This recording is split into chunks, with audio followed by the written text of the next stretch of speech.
osewera ochepa. Mtopwa United mwa Nyasa Big Bullets Richard Chimbamba anali global wa Nyasa Big Bullets alipangongole ku timu imene ya Mtopwa United. Ambira manena kuti pali ubale kwambiri pakati pa Nyasa Big Bullets komanso anyamata a Mtopwa United chifukwa chanena kuti osewera imene ali ku Mtopwa inaona ku Nyasa Big Bullets komanso mwini wake wa Mtopwa magazi yake mbira amakonda timu imene ya Nyasa Big Bullets waitsogolera kwambiri maka komiti ya masupporter. Ni masewero osiyana mu TNM Super League lero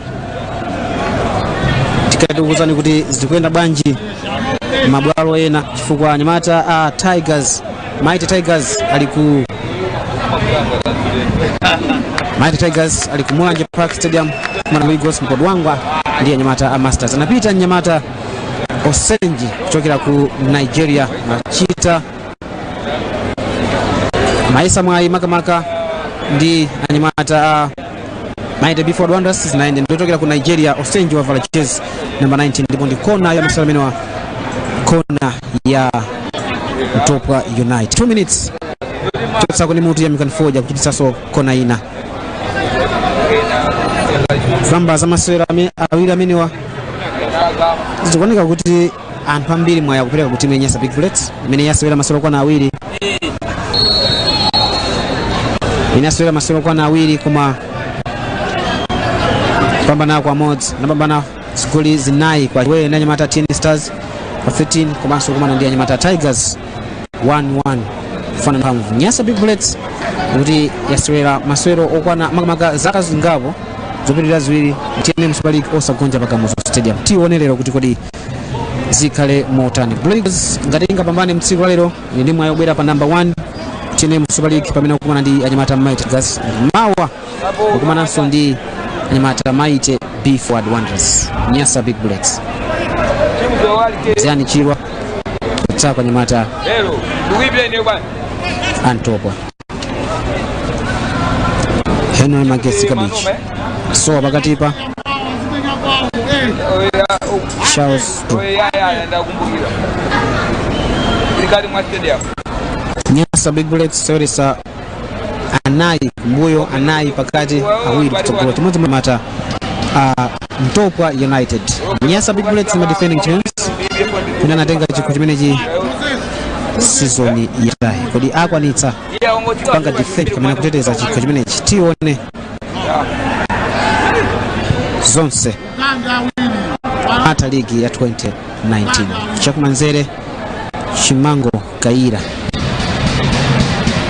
Chikepo Msoya Osenji ndiwa ku Nigeria ndi wantali chakumanja manambala anyamata amene wa Mighty Tigers sakuoneka muno bwino chifukwa chonena kuti ndi oyera ndi patali sakuoneka muno bwino kuma kuti atulutsa kwa nyamata Mtopwa United. Anthu nde abwera kuma sikwenikweni mmene timaidziwira Nyasa Big Bullets chifukwa kuti amabwera kuchoka kwambiri kuma lero sana bwere mmene timaganizira ndi mathend matero wa mwezi mwina ambiri alipanja kamata chigawo choyamba ndiye kuti zinthu zikhala sasita. Nyasa Big Bullets foja fika nyamata Mtopwa sango tutsako ndosewera ndi manja Dalitso Cyrus bweza chakumbuyo na inso sana sewere nawo masewero ochuluka Dalitso Cyrus timu ya Nyasa Big Bullets kumalero ngofikira mu first 11 kabena mphindi kamena kuti kungoyamba nawo masewera amenewa komeziani nkwate tajosawa kwa nyamata Mtopwa kuma ndi Cyrus ngofika mmanja mwa goalkeeper Richard Chimbamba na esa ni mwendo wa manzere nyamata Dalitso Cyrus. 6 minutes tumeniza pita palibe mphatso ya chigoli china msanya makamba kuti timu ya Mtopwa United yasewera masewero kwa na 3 pakadali pano sinapambana iko masewera nali wonse sinafanane makamaka inafanana nako mphamvu masewero amodzi gole sanagoletsa chigoli china chonse ndipo yachinyitsa zigoli zokwana ziwiri kudi zikale motani msiko lero. Nyasa Big kusera masero kona awiri kwamba na modzi fana na mphamvu amodzi golesa zigoli zokwana 5 koma kuti zisanu kuchinyisa chigoli chimodzi. Cyrus Ndoma Nzere amatiwa Njomba ndi amatiranso Foja akuti kunali offside Jamkan Foja. 7 minutes zata bemphanso ya chigoli chinachi chonse.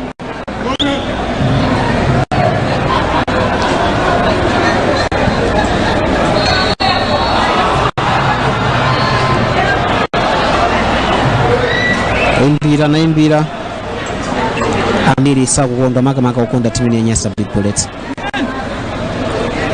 Imbira masewera amenewa malingana ndi fuza kwatu Shaibu Kasim amene akuimbira masewera amene akuthandizwa ndi So Machawira, ndipo Gerard Ngoma amene ali muthandizira wachitatu makamaka wachiwiri Harrison Chiunda fourth official, ndipo match assessor Fuliano Tebulo.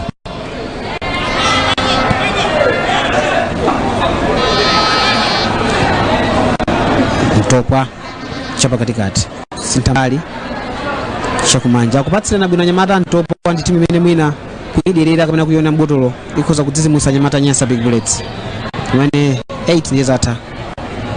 Langes Foja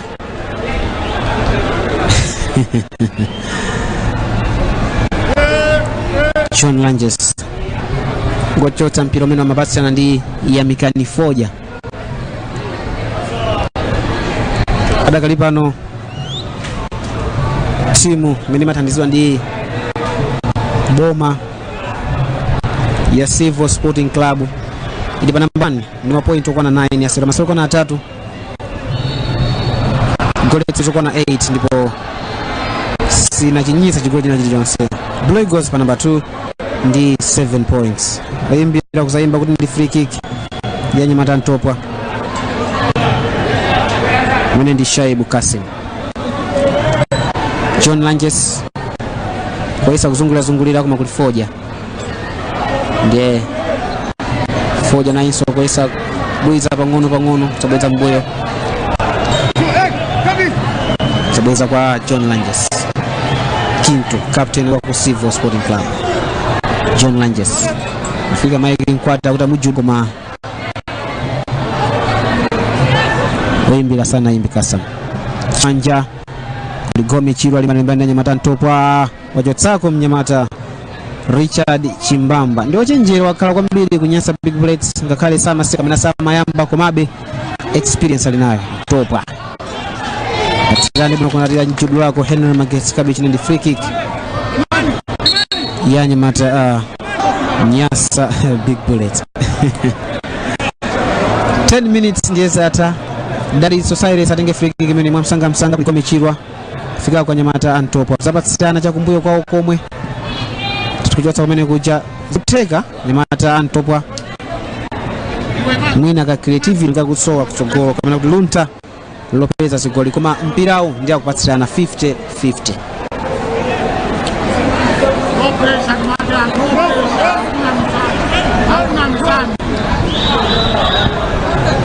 Henry Magesi Cabbage Gomiziani Chirwa pita Nyamata Nyasa Big Bullets pamwamba penipeni anandi mwayi Gomiziani Chirwa ukanangopita box mpira umenewo chiukepo msooya komanso Dali Society anali mmenemo Gomiziani Chirwa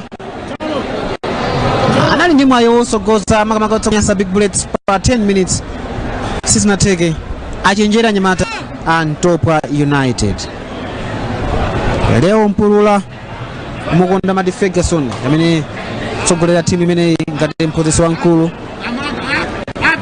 ko mwini wake technical director kutero Isaac Jomo Osman alinso pa bench. Foja Chimango kwatsana bwino nali apite Dali Society mwai wa Nyasa Big Bullets Dali Society wagoletsera timu ya Nyasa Big kwa 11 minutes. Yeka Dalitso Cyrus anaenda nao mpira umeo Bwiza Njomba. Dalitso Cyrus anali ku Zambia, ni timu ya timu ya Dynamos. Sisi naende kweni anabwerera kuchitsa Dalitso Cyrus. 11 minutes 1-0 Nyasa Big Bullets 1 Mtopwa United 0. Kamuzu Stadium Jomalo wake live pa mibawa television tipa Azam TV, Zuk TV, Clear, Starsat, Go TV, Facebook live. Nyasa Big Bullets 1 Mtopwa FC 0. Dalitso Cyrus kwa 11 minutes.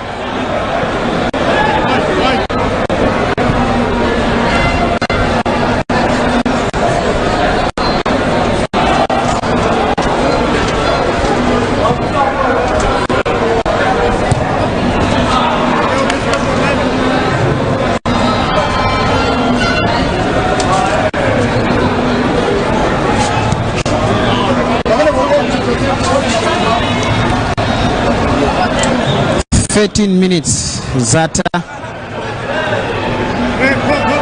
Nyasa Big Bullets 1 Mtopwa FC 0.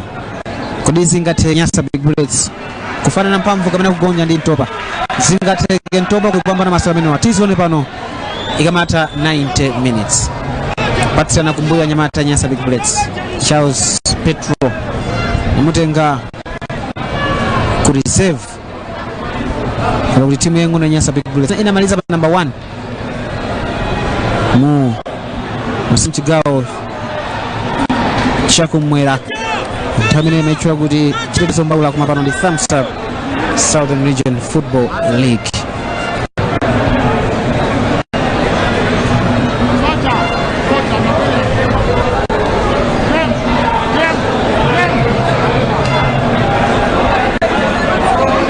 Namveke na kalikonse kuchokera kumasewera amene akuseweredwa Tigers, Commands of Lagos, Silver Strikers ndiye nyota Akamutu Barracks. Isaac Jomo Osman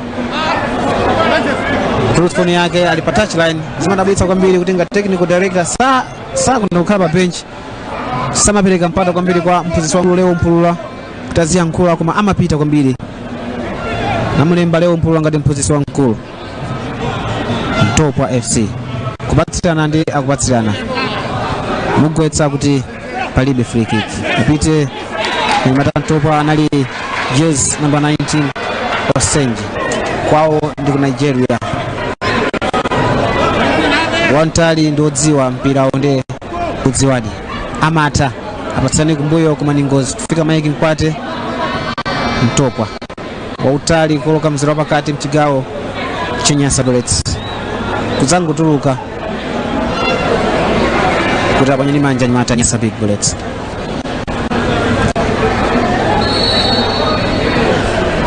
Makamba kuti ndisada ya chinayi ya MTNM Super League 2019 edition nyamata Astivo ndamene agoletsa zigoli zambiri zigoli zokwana na 8 sana chinyitsepo chimodzimodzi nso Mighty Before Wanderers nawonso sana chinyitsepo kusewera masewera amodzi Nyasa Mighty Before Wanderers ndipo mawa akusewera ndi Blue Eagles. EN Stars kuchokera ku Kasungu ndi timu imene yachinyitsa kwambiri zigoli zokwana 9 kufika msiku la lero ndipo akutsatidwa ndi nyamata Anzuni komanso Karonga United imene achinyitsa zigoli zokwana 7. Nyasa Big Bullets apite alanda kwa Mtopwa chakumbuyo kwa komwe tiwe Njomba nali jezi number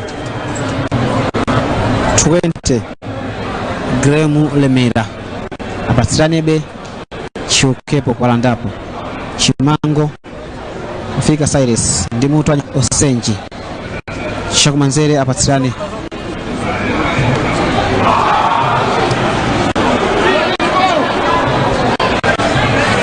ndimo ya nyamata Mtopwa nali jezi number Masinebe ndi Osenji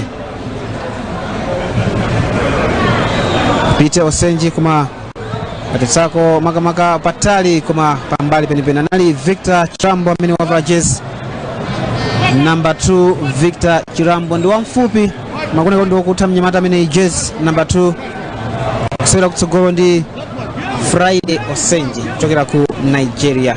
16 minutes zatha.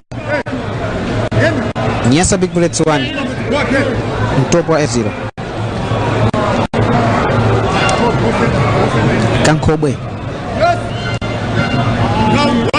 Shakumanja captain into lunges Fika Gome Chirwa Cyrus akunjoya kwambiri pakati Cyrus Shukepo Msoya Shakumanja Foja wafika mbox sopano Kitiba Nyamata Nyasa Big Bullets weza sokwa Yamikan Foja mbox ndi mutu kungofika mmanja mwa Richard Chimbamba wayankhula otseka kumbuyo kuti bwanje mumulekerera ameneyu yononga Richard Chimbamba. 17 minutes chigawo choyamba 1 Nyasa Big Bullets 0 Mtopwa United. Ili pakomo ndi Mtopwa Football Club. Pang'ono ndi pang'ono mastandi anthu akubwera kuchuluka makamba kuti mwina chigawo choyamba chikamata anthu akapata zaza. Mtopwa United chotsa mpira kumapafika Hassan Kajoke Foja Chimango peleka kwa Petro mafika hapo Senji fika so nali captain Siana Chakumboyo ndi Groboy Ernest Kankobwe goalkeeper namba 1 Malawi National Football Team The Flames alimukam konsekera nyamata a Eswatini lowero kali kubwerali masero amuchim ene Malawi nafanana mphamvu sakulesana chigoli chinyachi chonse ku Eswatini sabata zapitazo. Cabbage Cyrus Mkwate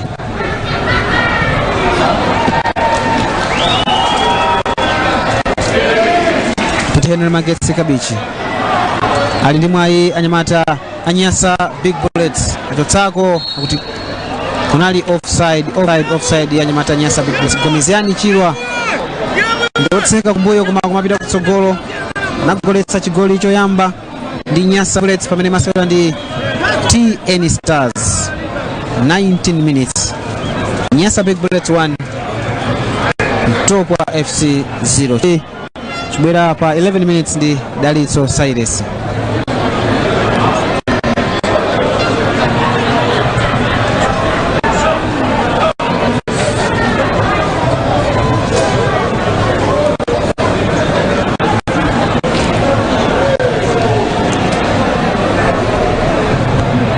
Nyasa Big Bullets patsirana chakumbuyo Ernest Kankobwe pindi makumi awiri zimene zatha 1-0 tsogolo timu ya Nyasa Big Bullets. Pite ndi Gomiziani Chirwa kuti mukankha makamaka amene nali Hassan Kajoe mutenganso ku reserve side kana kuti timu ya ing'ono yosula achizozera Nyasa Bullets ndi asewere free kick. Gomiziani Chirwa pa 20 minutes. Mtopwa United kuti ndi timu imene ikusewera bwino popatserana koma kutsogolo kwawo sizi kutheka kwenikweni. Mwina mpata sunapezeke koma ukapezeka mpata utiona kuti achita motana nyamata Victor komanso Friday Osage. Patserana Victor Vargas number 2 ndo wamfupi kumbuyo Captain Happy Kasamba wautali mchigawo cha Nyasa Bullets ausenzako Captain Kintu Langes. Cyrus kufika Henry Magetse Kabichi imalimbani ndi awiri United kuma zatekadi Mtopwa Buiza Njomba. 21 minutes kupita Chakumanja pafupi ndi mbendera pakona Mtopwa United akubatino box kufika mmanja mwa Ernest Kankobwe na koka kuchokera patala nyamata Mtopwa United. Naiso Ernest Kankobwe kungomenya mpira kutuluka yambapo kale Mtopwa United. ndi mutu anyamata mwai wa Mtopwa United achotsako na Nyasa Big Bullets unali mwai wa Mtopwa United. Ernest Kankobwe anadera mpira umeneo umazondokera mu ukonde akanata kulira chokweza Nyasa Big Bullets pa 21 minutes. Mtopwa United inali ndi mwai.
Three minutes ndezata Mujabe 1-0 sogula nyamata Nyasa Big Bullets koma nyamata Mtopwa United ndi mwa yonse utakoza kupeza chigulifa akusewera bwino kupasena mpira wa bwino ndi Mike Nkwate Tires Nkwate Cyrus kuliamika ni foja waopeza upite Kajoke Amucho tirapo Henry Sikabich 23 minutes palibe chigoli jina chisojoga ku Mtopwa United. Nyasa Big Bullets itakali pa 11 minutes kuzera mwa Dalitso Cyrus akuti ndi free kick ya nyamata Mtopwa United unapita ya mikani foja. Tumlandire mzanga Victor Singano mmodzi mwolimba nkhani za masewero kuno ku Malawi tinaye pano pa Mibawa Television live kuchokera ku Kamuzu Stadium. 24 minutes ndezata Nyasa Big Bullets 1 Mtopwa 0 pamene Nyasa Big Bullets ikupita Henry Magesi Kabich Shimango Kaira Hassan Kajoke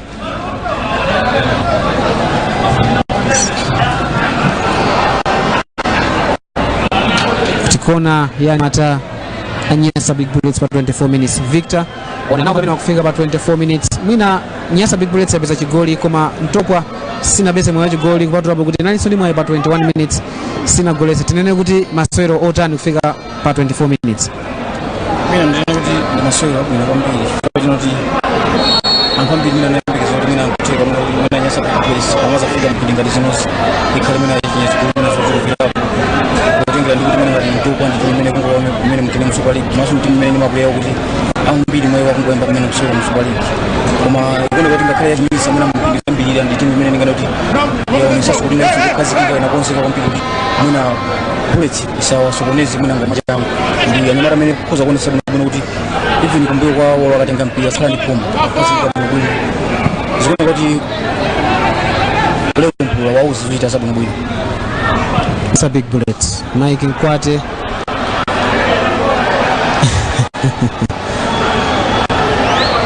yamikani foja sana opeze mpira meno anampatia kwa Mike Nkwate kuma sana opeze ndi mpira waturuka sele ni manja nyamata Mtopwa United akubatira na mpira wabwino.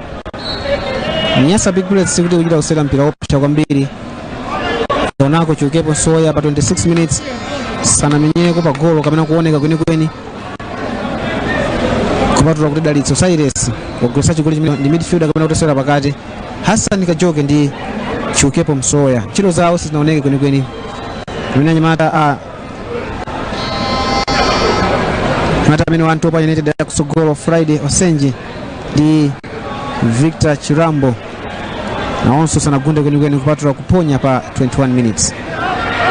Maka pa 24 minutes. Ndi alatako Mtopwa Mtopwa kupatsirana chakumbuyo kwa komwe nali jezi number 13 Joseph Balakasi ndomwe ndo manzere tangu kusaposo i Gomeziani Chirwa chukepo nsoya kwa Gomeziani Chirwa kuza kumenya mbox chigoli wazichinyayika mnyamata wa Mtopwa United for 6 minutes.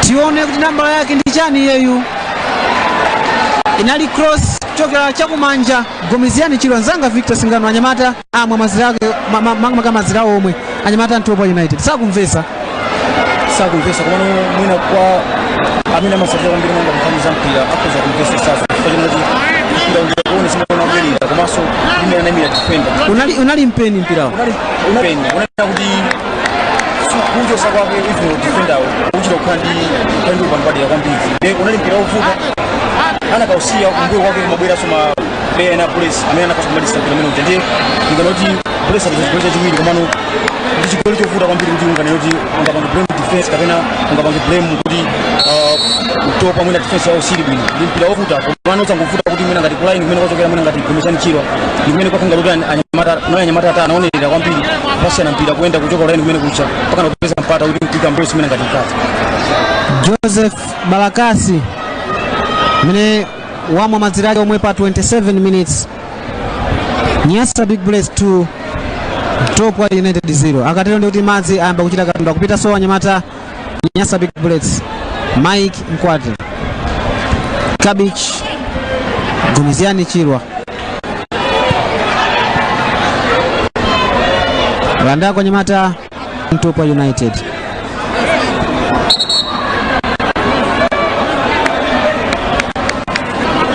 28 minutes zata Isaac Jomo Osman akupita wakati bigisa nyamata ke kuti zima chitika tilimbikire masoero awandi 90 minutes. Enes Kankobwa anapatsira kwa captain wake Kintu Langes ndiye chakumanzere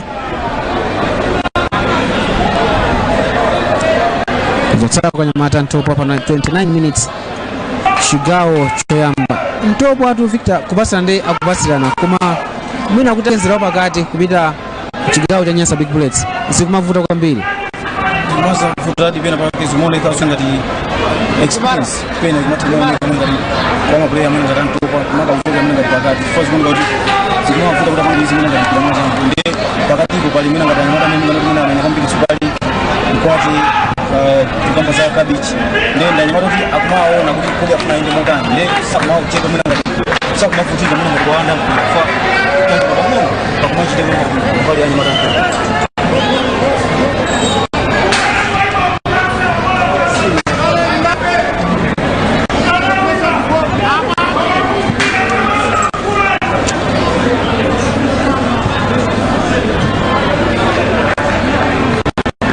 29 minutes pafupi 30 minutes ngeza Nyasa Big Bullets kusogoa ndiye kuti pamene pa Nyasa Big Bullets na golesa goals 9 ndiye nyamata TM Stars chimozi ndi Mighty Tigers ndi ziwirizi ndiye kuti Nyasa Big Bullets golesa goals kwa na 7 pambuyo pa nyamata Sporting Club amene ndi goals kwa na 8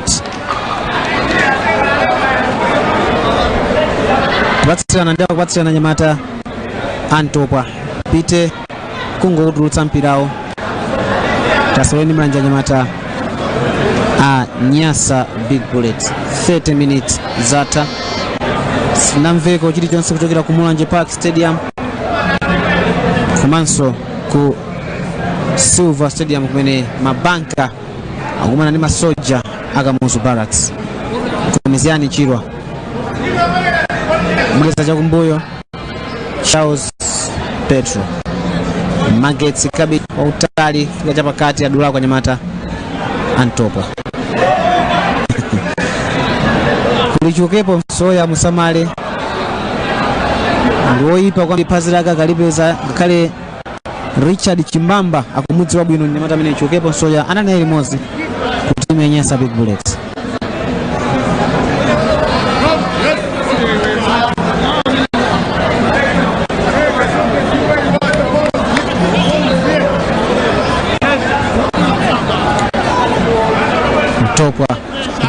jezi number 21 Nyamikani Osman. Mbuyo kuli captain Pe Kasamba. Patirane sondi Nyamikani Osman 21 kumatro tsako. Nyamata nya Big Bullets na Gomeziani Chirwa nde apite ndi Joseph Balakasi. Mulanda kwa Nyamata Nyamikani Osman mbakati pa Nyasa Big Bullets. Cyrus ndi Chimangu Kaira komanso Mike Nkwate akunana kwa 2% kumene pakati pa Nyasa Big Bullets. Mene Nyamikani Osman Chikumbuso Banda komanso Blake akusewera.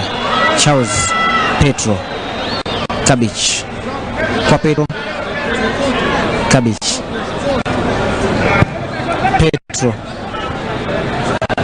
Kajoke Cyrus Kondi Gome box kumana chotsa kwa Nyamata United Olimpika natuluka ayambitse kumbuyo Nyamata Richard Chimbamba. Nyasa Big Bullets ikusewera mpira wabwino of course kumatika yanganisisa mwina ndika experience koka kamene kangutandiza koma sikuti ndi mpira wokongola kweni vika kusewera mpira wabwino komano pena timataku yanga mwina ngati side imene ngati timu ngati performance imene kusewera mwina ngati timu ngati imene kusewera na kuti mphamvu zake mwina ngati anzanu ndi otani leo kuza kuona sasa mwina kuti lero limene ngati pasuwa mpena mwina kuchita mwina kwa hiyo akutenga kuti apange chimene ngati azu ni mabaya bwino kubanga ngati akapata mwina ngati sawa kuisa chiti ali na Belitso Cyrus magemu ina mwana kwa kuchukua pena makoma mwana kama asia kwanza mbio ali kuti amaza kuti leo apange point kama kuti makoma mwana kwa kuchukua kuzotumiza tunde ningana kuti mwana press kusewera kwambiri possession mpaka dali pano tikuzana kuti mene wamule kwambiri ngati Mtopwa mwina ndimene ningana kuti imene ikusalira be chifukwa kuti imene kumpira muzona kuti imene ningana kuti mabaya mbiri imene ngati super league ngati namba kusewera kuona kwa zikoni kuti sofuna kupanga substitution ndiyo yose nde mwina ndimene kuti so far press ili bwino kusewera bwino koma Mtopwa yasudenda kuibiratu chabe kuti ta exposure ndimene kakufuta kuti kukazi kama bidhaa ndizo nazote zimene mwina ngati zikuvutira kuti aoneke mnubwino mpira wao kwa akusunga kwambiri tione kuti akuwayo akhale ndani akutulutsa jezi number 3 akuwa jezi number 11 Josiah Dua jezi number 3 ndikang'anisa pena ndi Imani Blake akutuluka akuwa Josiah Dua maso utachirwa Victor Chirambo akutulukanso tione kuti winayo walowani ndani chifukwa Josiah Dua over jezi 11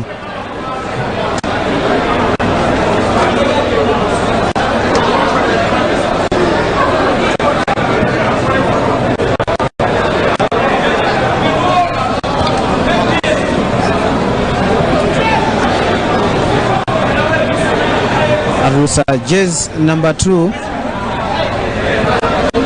Victor Chirambo komanso jezi number 13 Joseph Balakasi ndipo alwayo ndi jezi number 11 Josiah Dua so kweni masewera mtini Super League ali ndi experience siko yamba nasora pa matimu anga tukadokuzana kuti Josiah Dua nali kuti mbuyo mu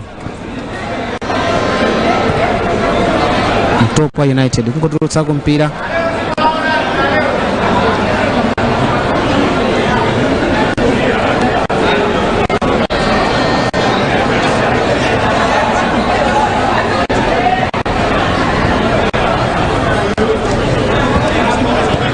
Nyasa Big Bullets chakumbuyo Kintu Langes patsana ndi Mango Kaira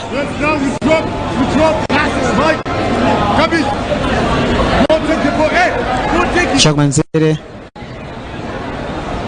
Foje Cyrus Chakusugolo kuli Hassan Kajoke kuma Richard Chimbamba zango fika kuzautola kama 36 minutes patsana chakumbuyo kwa mwenye matanya ama kama Mtopwa possession kwa vuta kwambiri Nyamata Mtopwa sakuchedwa kulandisa sakulimba ndi mpira akuchita wedi akatenga mpira Nyamata Mtopwa United zao sizi kuyenda alipa namba 15 wachiwiri kwa chitaka kukoma mutene Super League ndi point imodzi anyamata amene wa Mtopwa United. Sanagoletsepo chigoli chonse chiyambire anyamata Mtopwa.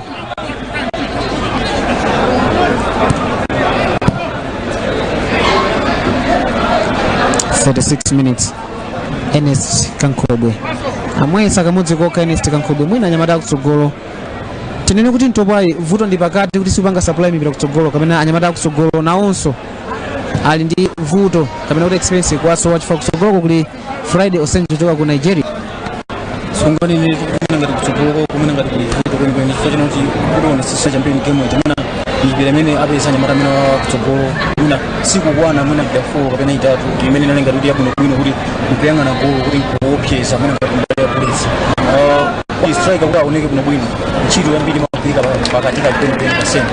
Nde zikuoneka kuti supply wa center pa Mtopwa sakuoneka kuti amene angapereke mpira mwina ngati kama strikers zinemalena kuti akumahoda kwambiri mipira pena akaopeza mafuna ngati azipanga tika chibobo choncho mwina ngati kubwisa. Nde magamba kuna kuti mapolice amene ali pakati pa police nda experience kwambiri chimango tukamba za kabichi balisaire komwepo ndanyamata amene ngano kuti mwina experience mwewo super league kuizwa kuno bwino. Nde pamene osewera Mtopwa kumachedwa sakumachedwa mwina ngati maplayer police mwina ngati kulanda mipira kumapereka mwina ngati kusoko police kuoneka kuti iza kwambiri ndiyo. Nde center ndimene ngana kuti timbe tinga inene kuti ndivuto ndimene lupangisa ma strikers timu imene ya Mtopwa mwina asamaoneke koma kumonesa kuno bwino movement striker amene Friday au akuza aoneka kuti atakandi mpata wina wake unaona kuti akupereka mipira bwino kwa yeye mwina akuza kupanga zinthu zabwino bwino zone mugwetsa Henry Magetsi Cabbage ndi yellow card mata Mtopwa United yellow card chone kuti ndi ndani ameneyo wavala jezi number 4 kapena 14 should be 14 Happy chone kuti yellow card imene apita kwanda nditsimikiza bwino bwino akugwira mutu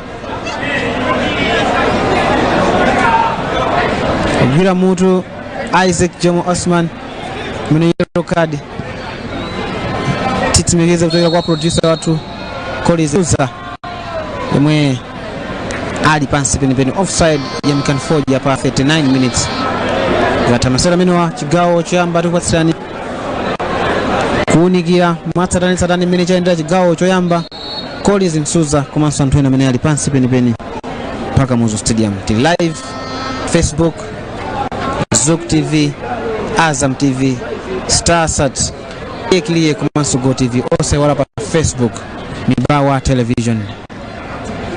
Dani mabwalo kapena kuti masewera amene wa mnyumba mwanu ndi bize kapena kuti mwatanganika savutike nkubera kwa Muzo Stadium Mibawa Television lipo ekupatsireni chimene mungachite kukhala pa Facebook, Go TV, Zouk TV, Azam komanso Starsat.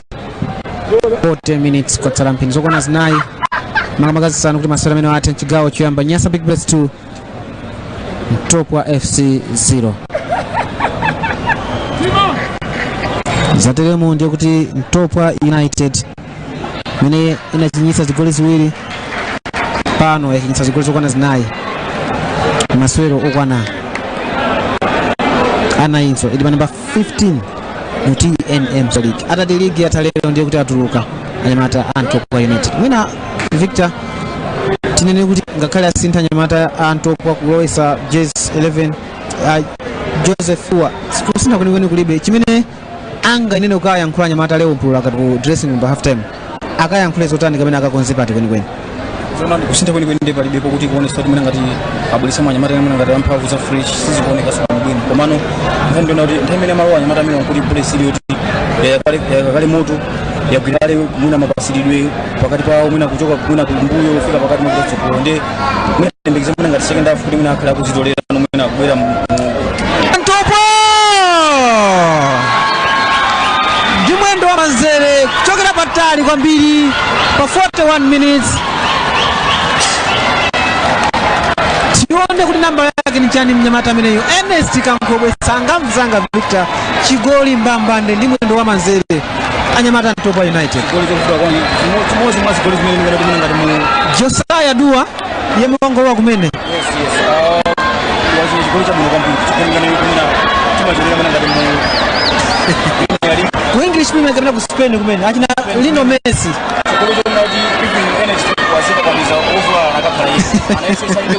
anakata kumombanisa kugoma kama kuti kumtengo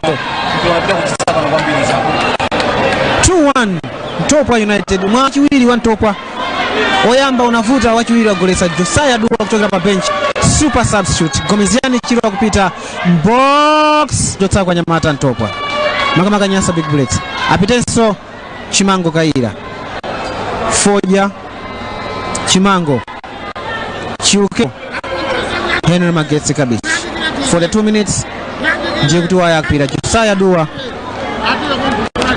naso lako timu ya Zit Epak.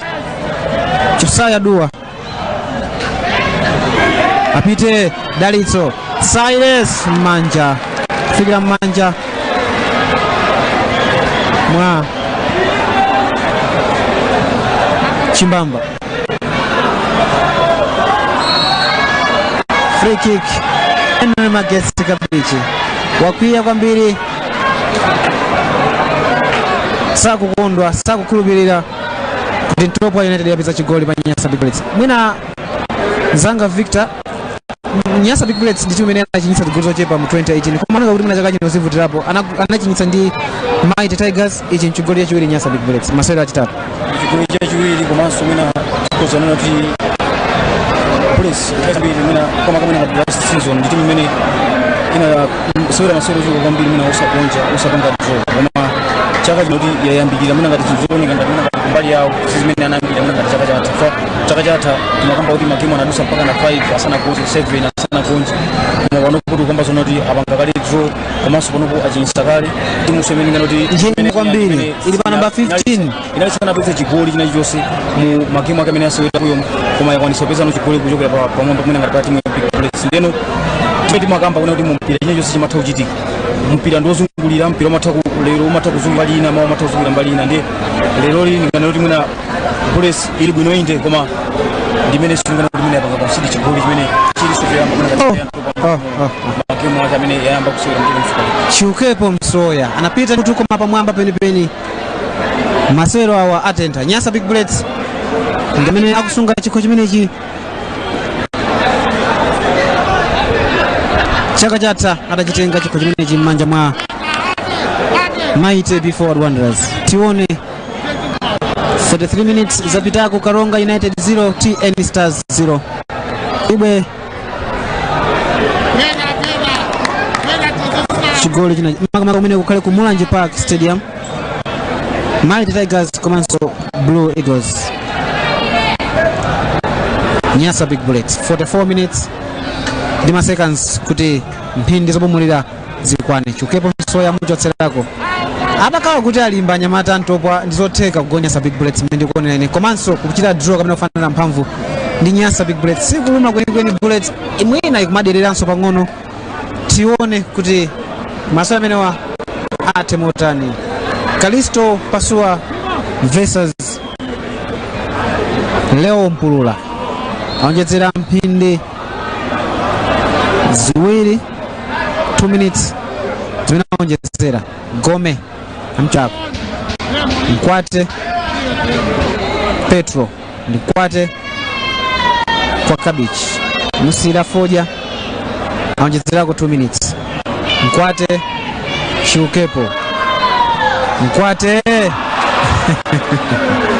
Hassan Kajoke nampasira mpira wabuno kwambiri Mnyamata Hassan Kajoke nzangana ndi mwaiswa Nyamata Nyasa Big Bullets nampasira mpira wabuno tiakone kuti lero wazo muno kwambiri akupereka mpira moti kukhala kuti wendi strike kusogolo kuti usingomuyangana Mkwate mina kuendera ndoti ukhoza mapita Nyamata yuko kwambiri kuti mpira mene wapereka pano ndingone kuti unani mpira wabuno kwambiri komana kuti chabe kuti mwina Kajoke fike biko muweza mwina ngati Mkwate kuti movement yake makhala yotani koma unani mpira wabuno unoti anakadzipereka kuti wapisoko kwambiri wasokolera kwambiri madefender anakatha kupeza chigoli mwina chigoli chake nakazofana ndi mmene anachinyira kosa chero apa Suarez game imene amenya ndi Liverpool mu Champions League akumbuka kuchoka mu chigoli cha madefender kunga ucheka pondera mu mpira mu konde ndi anagona mwina ngatero mwina ngati Kajoke pang'ono.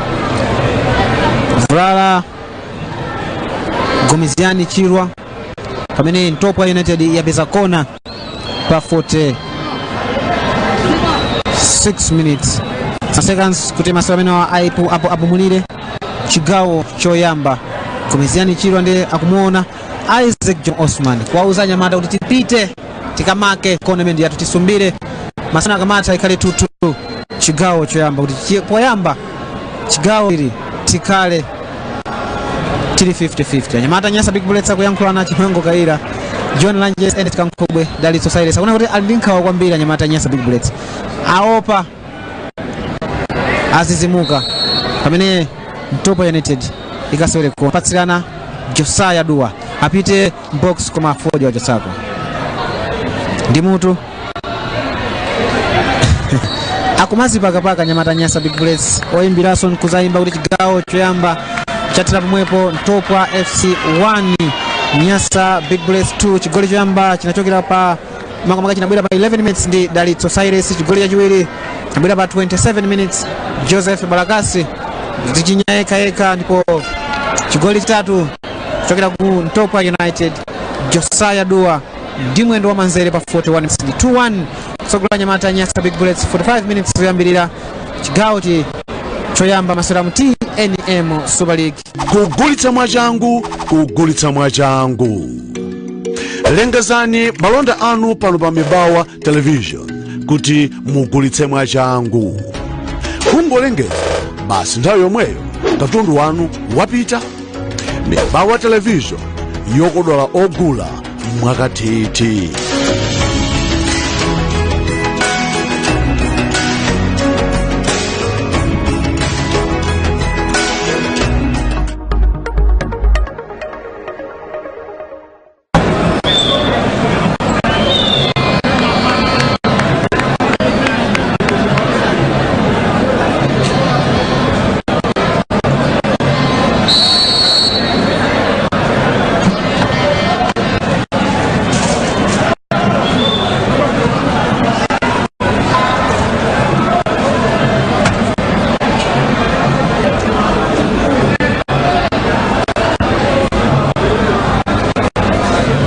Rwandeni au chachiwiri cha masewera amene wa Nyasa Big Bullets komanso Mtopwa United TNM Super League chigawo choyamba the first round week 4 sabata yachinayi ya TNM Super League 2019 chigawo choyamba chinata nyamata Mtopwa United 1 Nyasa Big Bullets 2 tione kuti chigawo chachiwiri chibweresa zotani. Nyasa Big Bullets ili pa namba 5 ndipo anyamata Mtopwa United ali pa namba 15. Nyasa Big Bullets 4 points, Mtopwa United 1 point. Chukepo Msoya kungo yamba ndi kutaya mnyamata Chukepo Msoya 45 minutes zoyambirira sana sewere mpira pa goal kumenya bullet yoneka nali top goal scorer kamera anasora anachinya goli zambiri season ya chaka chate 46 minutes kamera kuti 1 minute ya mchigawo chachiwiri Mtopwa United 1 Nyasa Big Bullets 2 Kintu Langes Mata Mtopwa sintapo kumene Nyasa Big Bullets sina sinti zonda ngomenya mpira kufikira mmanja mwa Richard Shimbamba patsana naso chakumbuyo kwa komwe mpatsa pressure ndi ngotulutsa mpira umene kuti seleni manja nyamata Nyasa Big Bullets agamba kuti wena yankula kuti Mtopwa United ndi Nyasa Big Bullets kama kuti ndi Bullets B kutengera kuti magazi yao magazi mwini wake watu mene Mtopwa 1 nokuti Isaac John Osman natokera ku Nyasa Big Bullets. Free kick Charles Petro box alima hii kumati offside na pita mata Dalitso Cyrus kuma tandizira oyimbira kuyimika kumbendera kuti anali offside anyamata Nyasa Big Bullets maka Dalitso Cyrus ndi 1-2-1 yomwe ija Vic chigawo chachiwiri chayambika mwina chiyembekezo tantengera kuti makochi onse ambali zonse ziwiri ndi odziwa kwambiri Leopold komanso Kalisto Kasuwa. Makamba kuti chigawo chachiwiri mwina tembekezero kuti zigoli zina zimene zonjezera kuchokera mwina ngati mbali zonse zikuoneka kuti Mtopwa yavomereza kuti nzotheka kupeza zigoli. Second half 2-1 kumaziwa peza mbiri lira 1-0 pamene masaya 2-1 umakaulimba mtima kuti nzotheka kuti kupeza kubweza mwina sonkupambana komano mbali zonse zikuoneka kuti ziyamba ndi moto mwina ngati chigawo chachiwiri mpira uthamanga polisi yakukodako kutoka Mtopwa ndimene china kuti mwina ngati la polisi komano tiyembekezere mwina kuona zigoli zina. Napita Dalitso Cyrus koma captain Hape Kasamba mulanda mpira umene ukangati mphamvu zinachepa Nyamata Dalitso Cyrus. Charles Petro Foja Chimango Kaira. Charles Petro kwa Kakoba Sole utali mchigawo cha Mtopwa Ukepo Nsoya Perekanso kwa Charles Petro amugwetsa Chimango Kaira. Free kick ya Nyamata Nyasa Big Bullets mchigawo cha Mtopwa United. Ni masera amene mwina kungwa yang'ana papepala kungomva kuti Nyasa Big Bullets kusera ndi Mtopwa Bullets ikasambisa Mtopwa zigoli zambiri koma kubwera pa ground zinthu zake nzosintha sisiti chomwecho. Free kick Charles Petro kutsako chimbamba ndi Nyasa Big Bullets yamba mpanikiza Chimango sintambali kwa Kabichi kachipewa kulifoja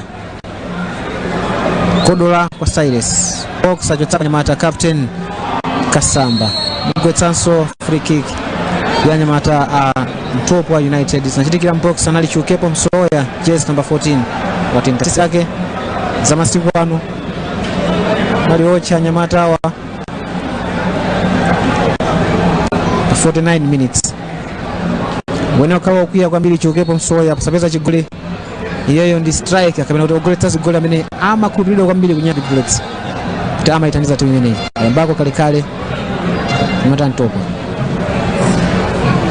Mauja Josiah Dua wala kutoka pa bench 5 chigawo chachiwiri Zata nanso chigawo chotsiriza poko 2019 TNM League. Mtopwa United Peter kuma kutsako Nyamata John Langes. Cyrus Chukepo kwa Cyrus waliwiro amatiwa njomba mphamvu zachepa fika captain Hape Kasamba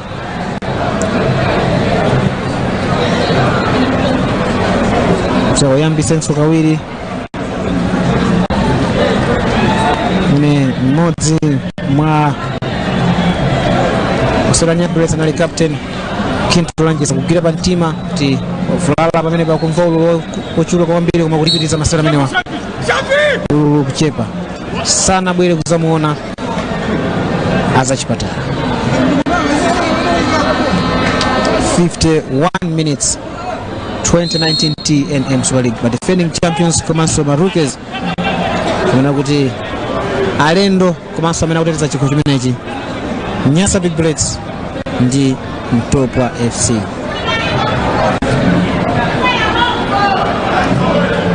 Timu ya Mtopwa ali ndi mwayi olandira thandizo la madzi chokera kwa Ndira Stars chokera ku Ndira Stars kuti athandizikire pa masewera amene wapisa ntchito madzi awo. Mtopwa ilibe thandizo lenileni limene tenga lero kupatula kwa mwini wake Isaac Jomo Osman.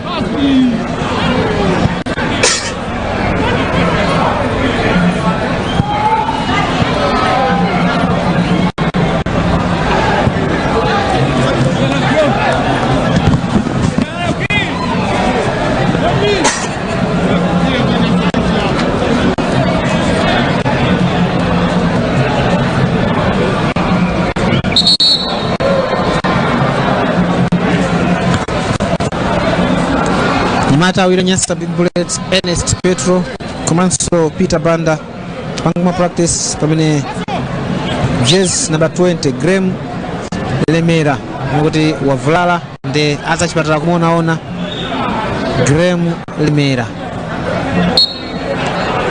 Swenwa njanya mata Nyasa Big Bullets Foja Wayamba Mwansanga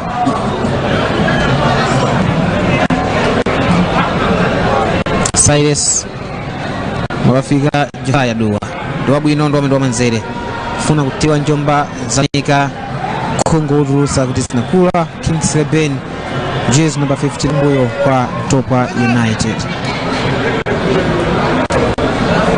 Temeziani Chirwa Chitaka nyamata Mtopwa United Muna jigao jajuhili vikangati Mtopwa Iyaje pesa mpamvu kwa Nyasa Big Bullets kuna kuti yaunjezera zikusiana ndi mmene anamaliza ya nyamata Mtopwa United pamene game nikanoti timu yose imene yakufuna chigoli ndi ngalingoti place nayo so ikuja unomuno kuti si baje bona kuti kumalimba mtima kuti tikutsogola ndeti zimenya mene tingamenyera apapa place ikupanga ataki kwambiri ikudziwa bwino kuna kuti any mistake kungopeza chigoli mwana Mtopwa ndoti ikatutu imene so izakhenchito ina kuti ahambe kusakasaka chigoli china ndi akuonekera kufunisa kwambiri aronjeza chigoli kuti mwina kukhazikika pang'ono mwina mkusewera mpira umene masewera nthawi zonse Kiki anafika hapo John Kinto Lanjesi sana mfikira bwino mmodzi mwa nyamata Mtopwa United ambako mangotulutsa kwa nali Jazz maka amene ndi Gomeziani Chirwa Jazz number 25 kwa Nyasa Big Bullets manja possession ndiye kuvuta nyamata Mtopwa matoka ndi mpira kuma kuti ausunge zikuvuta kwambiri zimene mwina pozisiyo wao leo mpulula sangako kweni Mtopwa ndi mwai anapita nyamata Mtopwa mafuna so kuchita ngati mmene anachitira nyamata Josiah Dua yeyu tifufuza kuti ameneyo ndi ndani wasunga Madrid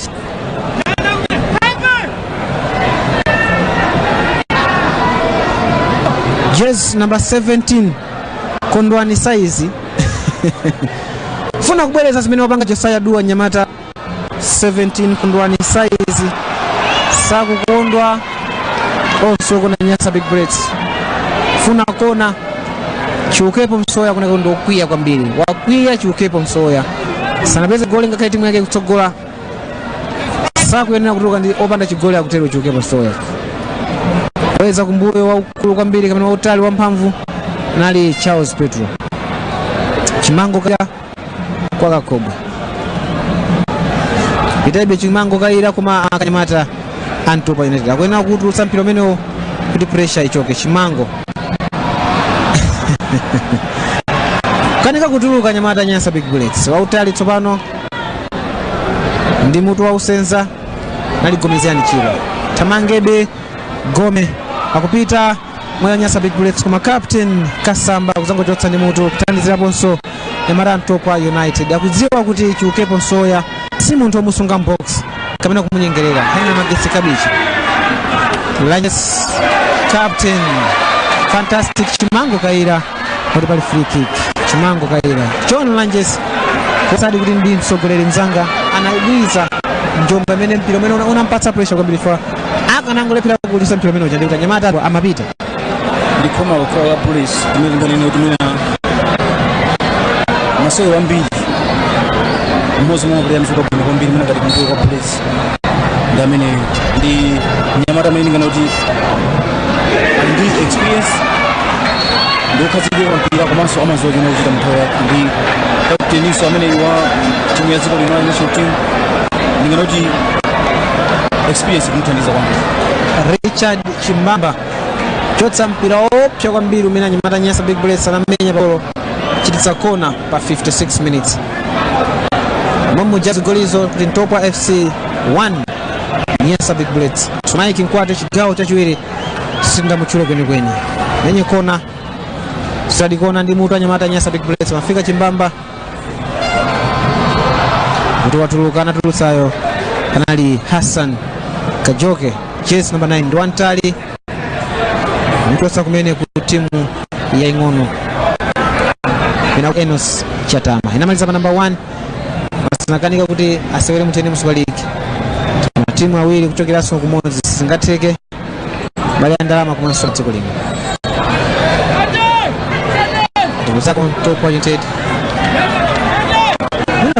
Fika pano pa 57 minutes. Atakufunsa kuti usanke man of the match. Paka dali pano. Mene 57 minutes zakutenga kuti kweni.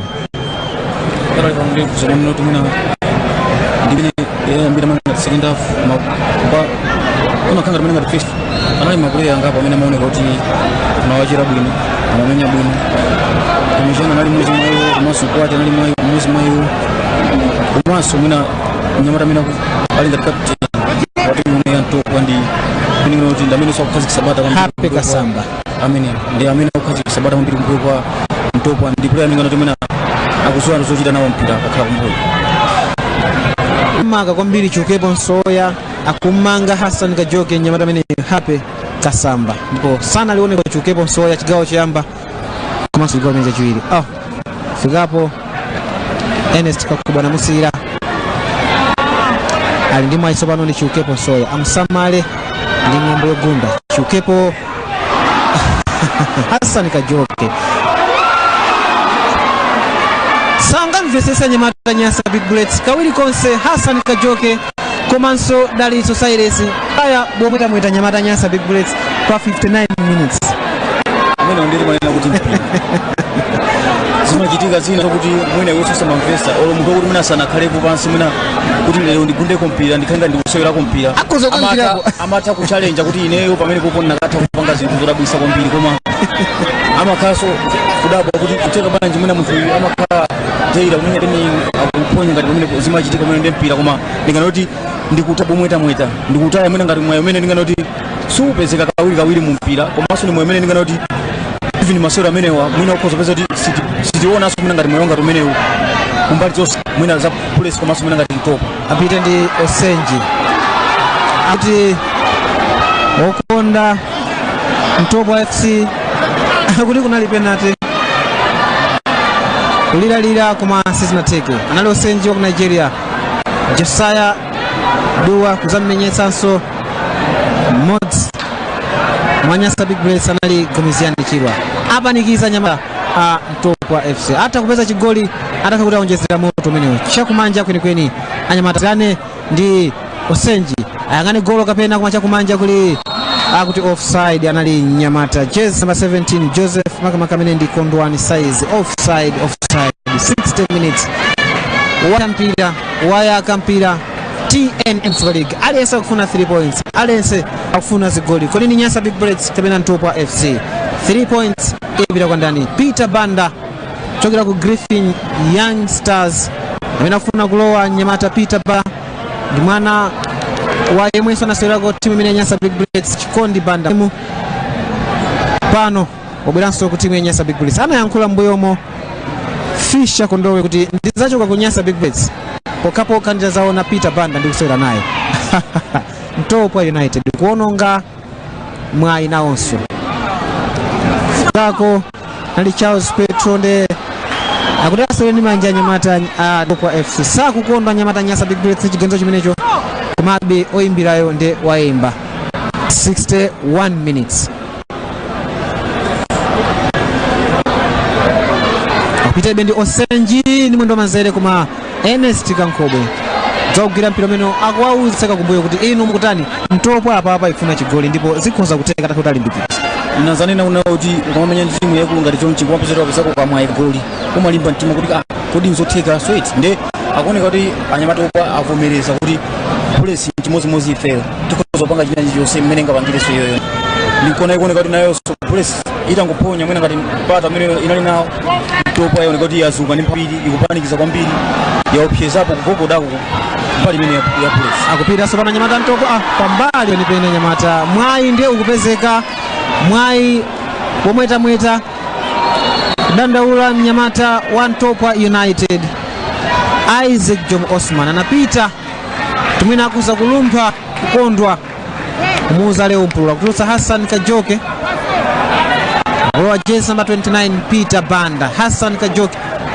system isintha kwa Peter Banda mazoka ngati ndoswera mbali kapena chapakati system isintha kulowa kwa Peter Banda kwa Hassan Kajoke ndoswera kusogolo Hassan Kajoke ndoswera kusogolo Peter Banda ndamusatu yapo mina ngati masura mina wakausewera mu FMP under 20 ali ku Griffin Youngsters ndi player amene ndingana kuti kwa iye pamene position imene samenya ndi ndikumbuyo koma kungochokera pali pasama bonda pena palipo samasewera mbali pakati penipeni komanso mina ngati kutsogolo sindikhulupirira kuti angavutike mwina kumusintha kuti susewera kutsogolo kapena kusewera pakati koma papa kuoneka kuti asewera kutsogolo kumene kunali amene Nyamata Hassan Kajoke ndi tione kuti apanga zotani ndi Nyamata amene ali ndi luso miyendo yake samagwiritsa ntchito amapanga zinthu zimene sizikazogwirizana ndi msinkhu wake amapanga zinthu zazikulu kwambiri ndi tione msinkhu wake kuti wazuka motani. 63 minutes omukondawo amati Messi Peter Messi Banda ogunda kuyamba zathekadwa patsira kwa Gomezani Chirwa alanda kwa Nyamata kuma akupita ndi Peter Banda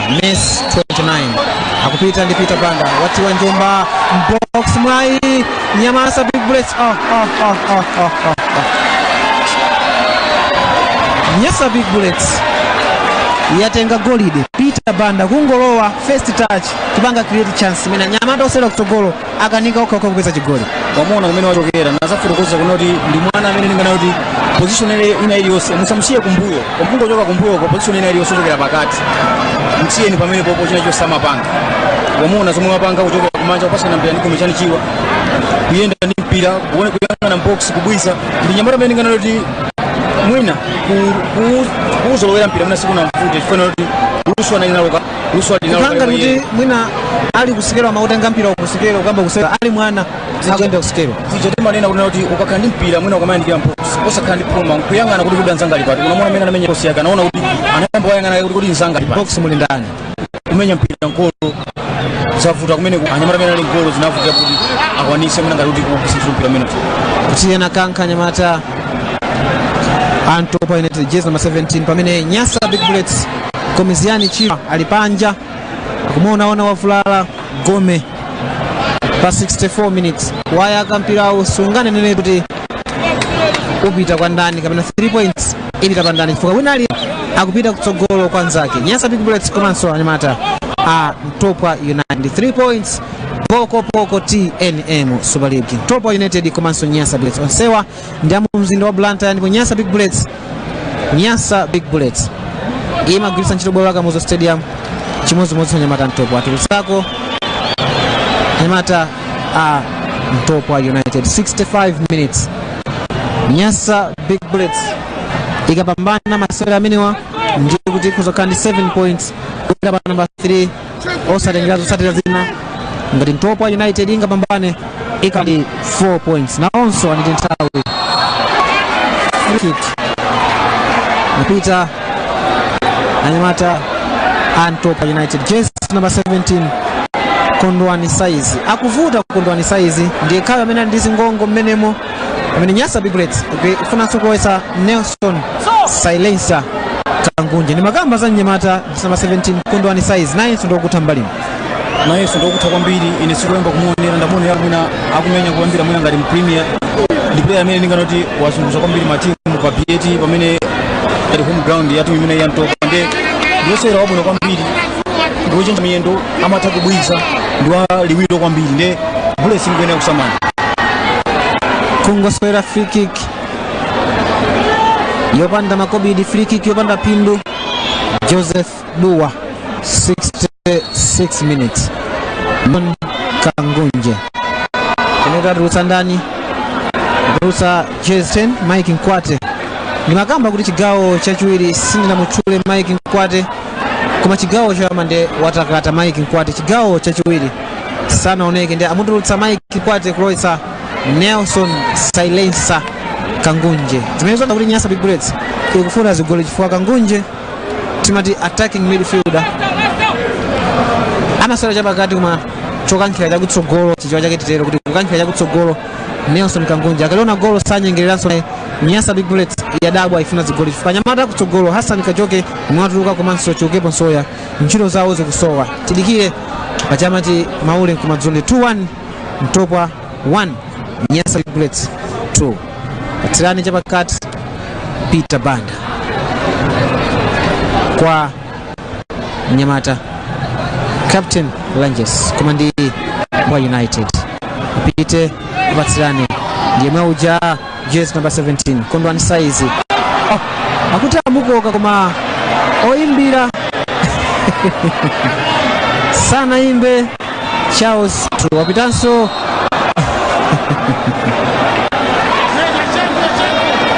mpira wache Mamzanga Victor apapati mati mpira watenza kwa nyamata amene amba unati police ngwina kuchenjera naye ndakufurukuza kuno ndi nyamata waliwiro ndi nyamata amene ndingana kuti mungonsiya makozo kudzizimutsana kwambiri komanso ndikoza kuti panopo tokwa ndimene ndingana kuti yayakamoto police ndimene kupumira mphandiso pano bulletsi kukhala achiwiri pa mpira amene Mtopwa United ikukhala kuyambirira mwina zimenezo ndimene wayankhula leo mpula ku dressing room kumene pa half time koza kuti tizikakhala kuyambirira pa mpira iwo azika usaka ndezi kuchitikadi kuti anyamata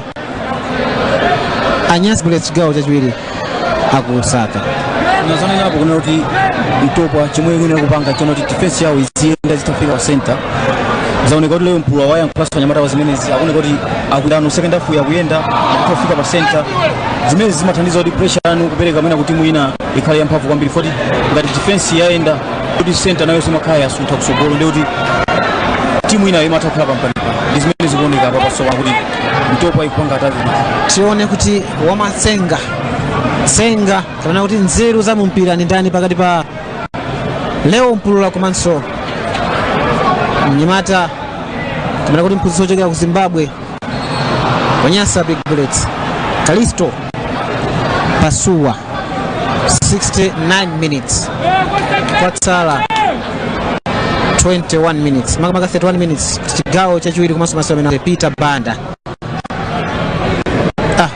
kwa mwana huyu Peter Banda ucho atutsa kwa nyamata Mtopwa United nali Peter Messi Banda 2-1 chokula timu ya Nyasa Big Bullets. Goli jamba jinabwera ndi Dalito Cyrus pa 11 minutes chachiwiri Joseph Balakasi zichinyaeka Mtopwa ndipo chigoli choyamba maso chachitatu masera amenewa ndi Josiah Dua pa 41 minutes choyamba kondo kwambiri amene akukunda Mtopwa mtsiku la lero ndi maimbiridwe inakusera amene wandi Shaibu Kasim akuthandizidwa ndi So Manjawira komanso Gerard Ngoma ndipo fourth official Harrison Chiumya ndipo Stefuriano Tebulo amene nditu match assessor apite ndi Nyamata Osenji box alindimwa ya Nyamata kumacho tsako akuti ndi free kick anakanka Nyamata akupanikizada Nyamata Mtopwa ndikuya kuti ma tactics aleo mpulwa akuza kuamba kuoneka chifukwa Kalisto Pasuwa wada wauza Hassan amakamaka Gatuso omukonda mati Gatuso chimwe mwidana kuti apite pakati anga tuluke ni ndani pamene mwina maonedwe anga ndazaona first half kuti kwa ine amene mwana kwati mpizikupelewera kwambiri mwina afunika kimtemu ichuluka mwina anali Cyrus amene Dalito Cyrus nde mwina tione kuti maonedwe akochi ndiona motani kwa maso akochi ndife pena makaushana napo koma mwina kutseka amene angati kutunga mwina kutsintana ndi idana amene kukhala Cyrus Dalito Cyrus chimango kaira komanso Henry Magetsi Kabichi atuluke ni ndani pamene chimwe idana muza zochita kuyankhula ndi Kalisto Pasuwa zofuna kuchita pamene Messi funa kumenya free kick nakupita Henry Magetsi Kabichi kuti akamenye free kick imene tione kuti akutuluka ndi ndani wa Nyasa Big malo mwa chimwemwe idana free kick Henry Magetsi Kabichi 71 minutes Tosako Nyamata ni makamaka Mtopwa United funa kuesa patali Gome sizina take counter attack ndi Josiah Dua chakumanzere kwatsirana ndi Osenja Nyamata wakunocho Nigeria kusema kuti free kick ya Nyamata Mtopwa United mbako kale Mtopwa sana upeze Nyamata jezi number 17 kondwani size ndi mpira waturuka kuti asewere ni manja Nyamata Nyasa Big Bullets pamene Gatuso chimwemwe idana wakonseka kuti alowe tunutatu wetse ndani Henry Kabich Dalito Cyrus kapena chango kaira watukaso mpira ndi Mtopwa ingiza Mtopwa Osenji ndo antali watupi kumona patali akuzomoneka ngati Belo Singo kamera kuti Amos Belo free kick mugwali makamaka headmaster ya Mikani Forge pa 72 minutes anamugwetsa nyamene Osenji akumudziwa Friday Osenji anali kumaita before Wanderers pesa mwayi kuma Wanderers sina mulole 72 minutes akutuluka ndani Nyasa Big Bullets ikufuna kutulutsa funa umya free kick anyamata Mtopwa malo abu mbili ngadanga seme bwino mitu igire nchito box yonse wili yodede kumanso yogoletsa Chisaya Dua box wachotako Kankobe menyeso patali penipeni ngupita mbali anyamata Mtopwa United akuyamtafuna nyamata ene steka kubwe kwa yamkulira o steka kumbuyo wake pamene Bullets ikufuna kusinta Oe Sagatus Gusa Henry Magese Kabichi chase number 17 ndo akalekale watsewerapo timu ya Malawi Henry Magese Kabichi golisabu zigoli zingapo za Nyasa Big Bullets maswero osiana Idana ni captain wa Malawi under 23 Chimwemwe Idana Richard Chimbamba ndi wamfupi kuma golo amalidziwa kusunga kwake nali wa Nyasa Big Bullets alipangongole ku timu ya Mtopwa United 74 desert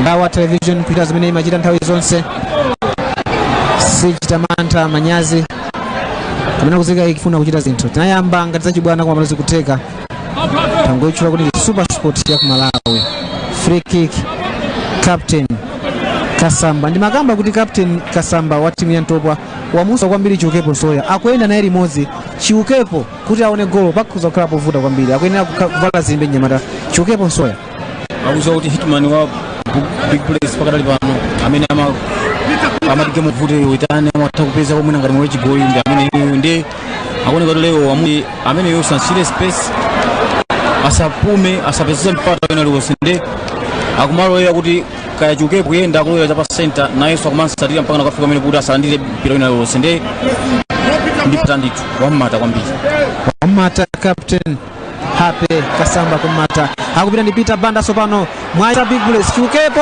Soya timakamba za iyo Chiukepo Soya tamusamale Peter Banda kulandira mpira wabwino kwambiri Mwiza Njomba kungomuyang'ana kuti Chiukepo Soya alipati Peter Banda assist mutandiza Chiukepo Soya pa 75 minutes Mtopwa FC 1 Nyasa Big Bullets 3 kodi bali kutekera kuti Mtopwa ikoza kubwera mu masewera amene seminari zira nzoteka kumano mena ngati tione so mena nyimba imene ngati ya pakuti kuti ukhaleso ni mphamvu zina zonjezero zoka mphamvu zimene yakhale kuonesa pakati maminisa amene apita kuti mapanga atake kwambiri si kumuda wala si kuoka koma ngatanga chilimikebe nzoteka kuti akhoza kubweza koma ngatanga chitenge ngati kuti chofokesa kwambiri kuti achinisa zigoli zambiri ndiye chikhoza sokuthira mulungu kapena akhoza achinisa zigoli zambiri komano kukamba za chigoli chimene chango goli kumene yochokera ku Bullets kumene ndikhoza kuti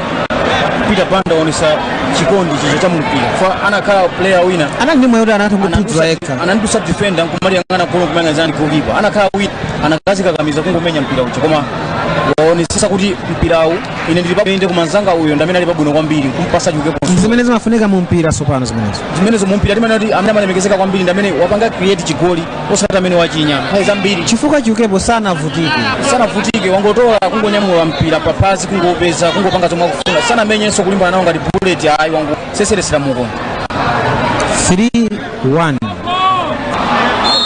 free kick akulimbana naye kwambiri nyamanda Chiukepo ya captain akuyesesa kuti uyiweka we ndi zimusunga ndani napachoda ponoti ukaonesa bwino ali pa center yeye koma kumenya ngati last man ngati defense maliza kumbuyo kwa Mtopwa koma akumulondola wamuza kuti amene uyu pamene angaende khala naye ndi akumalolera apezeka mwina ngati kumbuyo kwa kwenikweni pamene pali Lanjesi ndi kuti Hape apezeka naye limodzi komweko ndi wamata kwambiri motolo Chiukepo kama mpira ukamata mwina angwireso zanja wagwira ntchito wandipanga zinthu ngakhaenda chipeza moyo wachikulu mwina anango muiwala pa 75 minutes pamene Chukepo Nsoya wagolesa chigoli chifukwa Peter Banda anazunguza mitu ya osewera kuyo kwa Mtopwa United kuti Chukepo Nsoya agolese chigoli chake chachitatu TNM Super League. Nyasa Big Bullets pamene pande uli yafanana ndi Civil Sporting Club zigoli zokwa 8 apitenso Chukepo Nsoya koma wafikapo Richard Chimbamba maule nkumazuro mwina atinene uli zamba kuoneka kama tingotero mwina zamba kuoneka akuoneka kuti hivi ni maplayer wanaoso anali ndi mtimu ono timu imene achinya zigoli zambiri koma zangu afutirapo kuti akungokhophereza nabe kuti zigoli zimene achinya si mwina zimene anakonzekera kuti achinyeza zimenezo komano akuoneka kuti ngati anakonzekera nawonso anzawo anakonzekera ndi zikuoneka kuti lero akumanakonso mwina ndi timu kamene ngene kuti sanakayambikizire kuti kangapange ngati zimenezi.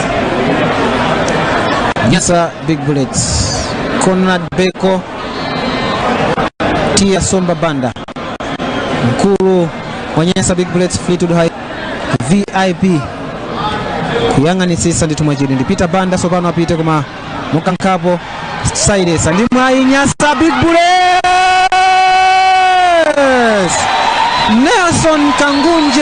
Nelson Kangunje chokera pa bench Silence Kangunje. Nyasa Big Bullets 4 Mtopwa United 1 79 minutes apa ndiyo kuyaboka sopano Mtopwa silingana amenso yayi Mtopwa zavuta patene kuti Mtopwa sopano ili ndi ntchito yaikuka kuti ikathe kukwira kubweza zigoli zimenezi komano zigoli zoyenda kwambiri gemu zisifuna panga aoneka kuti atandiza kwambiri ukuona Peter Banda wabwenda assist Captain sakumva bwino Kangunje wabweraso ndi chigoli nde kule sikuno kuti mwina pasowa mwina anaona mofo kuti ndi umundumu ndikangopanga izi ndi izi nde kuti kukwira kumene kuti timu zomwe zigoli zimene zikuoneka pano Mtopwa ikungoyena kusamala fa yatili mu Bullets ikhoza kumangobwera abe mwina ndi njala yochuluka kuti apeze zigoli zochuluka. Happy Kasamba Captain wa Mtopwa kudandaula kuti phazi langa silili bwino tandioneni chigoli chimene chabwera Peter Banda paliso phazi lake chifukwa domeno unachoka kwa Peter Banda kupita kwa Dali Societies pali phazi lake ndamene walimbana ndi defender amene amafuna uzatenga mpira amene ucha walimbana nawo mpira kupeza kuti defender uja alipira kutenga naiso Peter ngakana alipira kutenga koma wakafikira kwa Cyrus ndamene wathandizira kuti Kangunje apeze 4-1 zigoli zokwana zisanu. Leo Mpulula alibe mawu wangukhala pa bench sakuyankhula onawo ndi okwiya kwambiri sakumvesesa kuti zikuyenda motani. 1 Mtopwa United imene pakhomo 4 Nyasa Big Bullets imene likuenda ngakhale masewera pano pa Kamuzu Stadium ngati koma masewera awa Nyasa Big Bullets ilikuenda. Mtopwa United tabi pa namba 15 Nyasa Big Bullets ndi kuti yagoletsa zigoli zokwana 9 kuposa timu ya Civil imene ndi zigoli zokwana 8.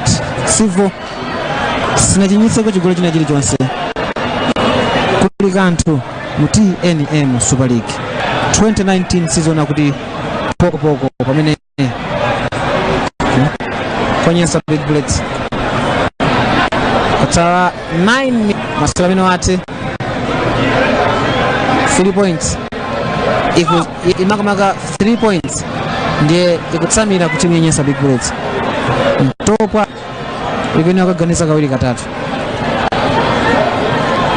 Timakamba za mnyamata osera kutsogolo Friday Osejo wa timu ya Mtopwa kuti mnyamata wabwino koma sitinaoneko shot ina yake pa goal.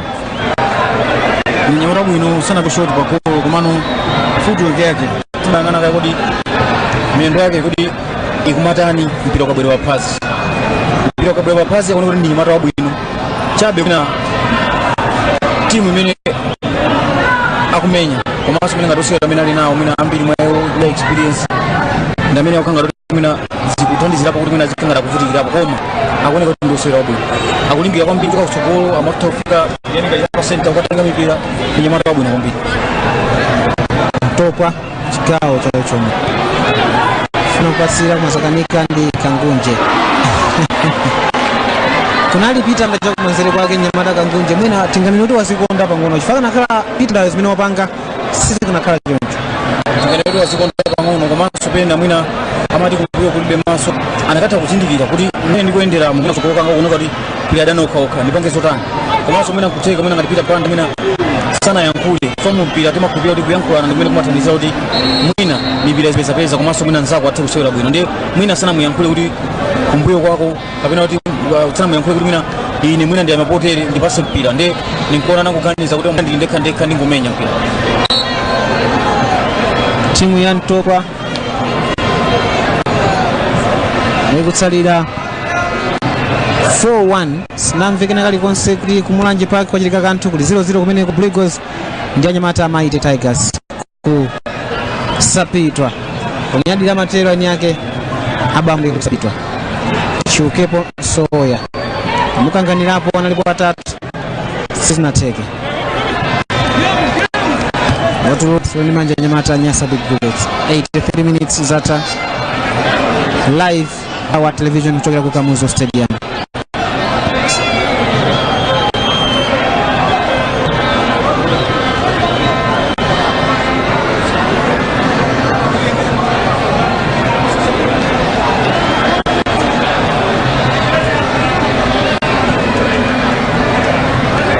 Timu ya Mtopwa United Sintabo Waita Samson Chonde ndio kale Samson Chonde masera mpira wa miendo tunuratoka ni ndani kwa jezi namba 8 akupita ndi Silence Kangunja kama narudi kule ndani Kangunja Musi Cyrus jezi namba 8 kama Dadi Cyrus amula nda kusokano nafika jezi namba 17 aisi maka size tatu tako abonyeso manja nyamata Nyasa Big Bullets 85 minutes kwa sala mpindi sana kama sala meno amanso zonjezera Nyasa Big Bullets 4 Mtopwa FC 1 Foja fungo chotako Charles Petro kutoka kwa Nyasa Big Bullets reserve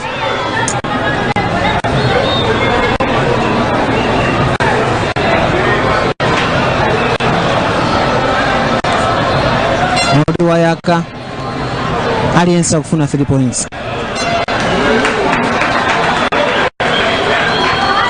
Langes Kafoja kuta Langes kuta so Osenja Musamali Nyamata kutoka ku Nigeria jezi number 19 Langes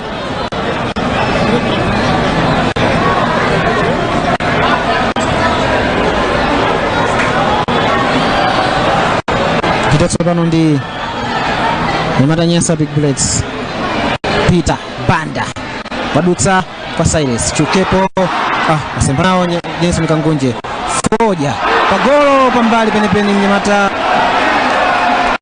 Yamikan Foja anali ndi mwai headmaster umo na matero jezi namba 13 maswera kumanzere cha kumbuyo chokera kubaraka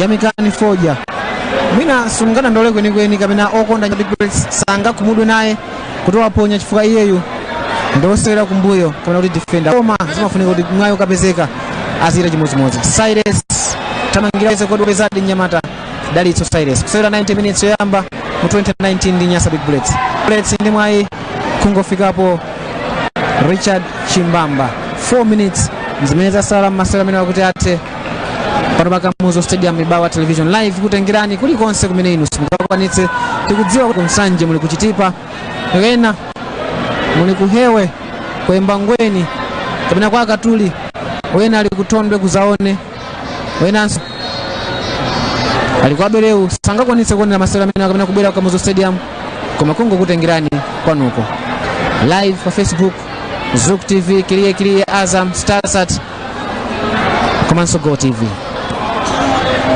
Foja captain Kintu Ranges kulifoja batulutako mpirao tasereni manja Nyamata Mtopwa FC tunakamba nkhani yokuza man of the match Victor mwina okuza kusintha kuti kufika msiku nthawi ino ukuza kupeza mnyamata amene wasewera bwino kwambiri masewera amene asewera bwino ndi alipo ndi komano ndingo ine ukhala ndi osewera bwino mmodzi amene ngoti wathandiza komanso waonesa mwina ngati performance yabwino mwina sofa mchua wako mwina ngati John Langes mwina wasewera mwina ngati bwino mu masewera ngati amenewa ndikuwa ngala wise kwambiri palo osewera ngapo amene asewera bwino komano ndikudziwa amangofunika ngokhapo mmodzi koma Langes ndi osewera amene ndingoti wasewera bwino kwambiri amene ilikeza mwana kadenda zaka mina lipo kuyambira mwana ngati mbali ya Mtopwa komanso ngati mbali ya bulletsi tione kuti mulemba nkhani osiyanasiyana amene ali pano amusankhe ndani kuti ndi man of the match kapena wasewera bwino masewero amenewa bulletsi ili mwayi chimbamba zangotetsata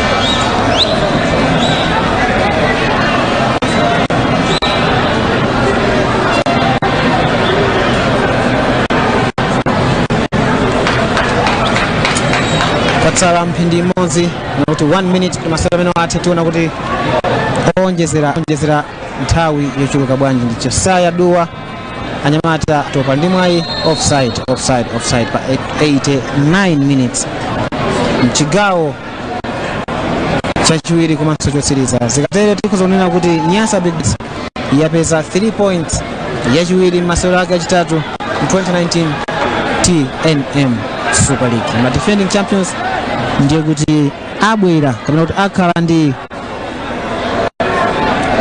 7 points akuza kubwera pansi pa Blue Eagles mazitengeranso kuti kodi Tigers ndi Blue Eagles masewera awo atha bwanji kumulanje Park Stadium. Tigers ndi 5 points Nzu ndi 5 points ndioni sikusewera sola temene njezera mphindi zitatu kuna kuti 3 minutes asewera amenewa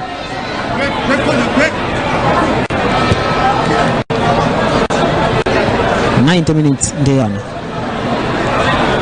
asewera ina nali Silver Strikers kumana ndi anyamata Kamuzu Barracks 1-0 Kamuzu Barracks gota chigoli chimenecho pakadali pano kwatsala mphindi imodzi kuti masewera amene ateka Kamuzu Barracks 1 Silver Strikers 0 ili pakomo timu ya Silver Strikers kutsalira tione kuti kodi 3 points kumene konso ipite kuti mata Silver Strikers ali pakomo Ernest Kankobwe masewero ndi 4-1 kuna kuti Mtopwa 4 Nyasa Big 4 apita nyamata Nyasa Big Peter Banda mwana uyu ndi waluso Peter Banda akupita be mwayi wa Peter Banda koma kungofika hapo Richard Mbamba tsakira mpira umenewo Richard Mbamba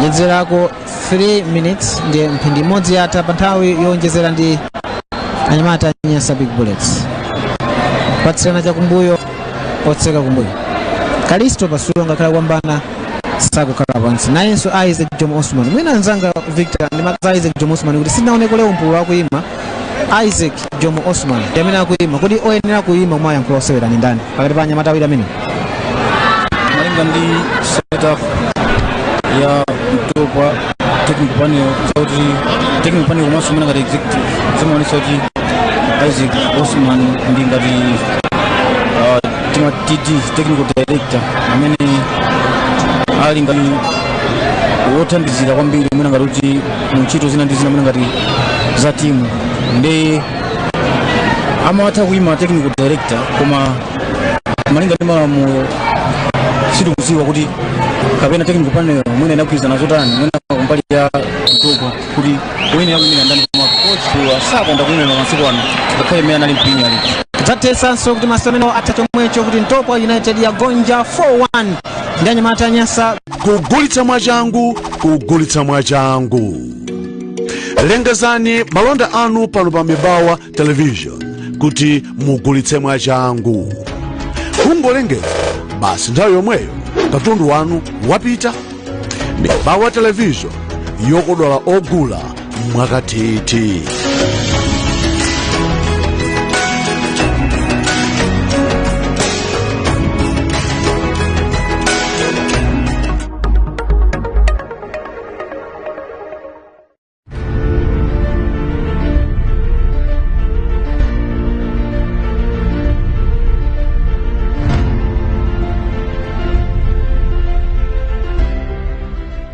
What happens when all hope is given up?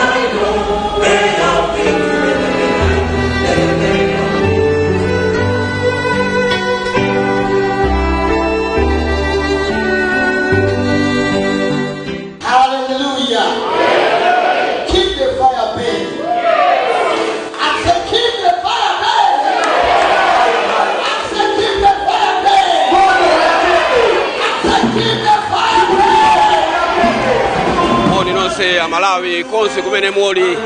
Ine dzina langa ndine Herbert Chikada kulandani program ya mapemphero pano pa United Pentecostal Church munzinda wa Planta pa Chichiri. Awa ndi mapemphero apadera nyengo ino ya Pasika amene ndithu akuchitikira pano pa United Pentecostal Church. Kwadzaza achinyamata ambiri pano panali msonkhano wa achinyamata umeneno ndithu amapatsidwa miyambo yosiyanasiyana kuti achinyamatawa akhale ndithu okhazikika amene adzakhale akusogolera mpingo patsogolo pano pamene akuluakuluwa ndithu atapuma.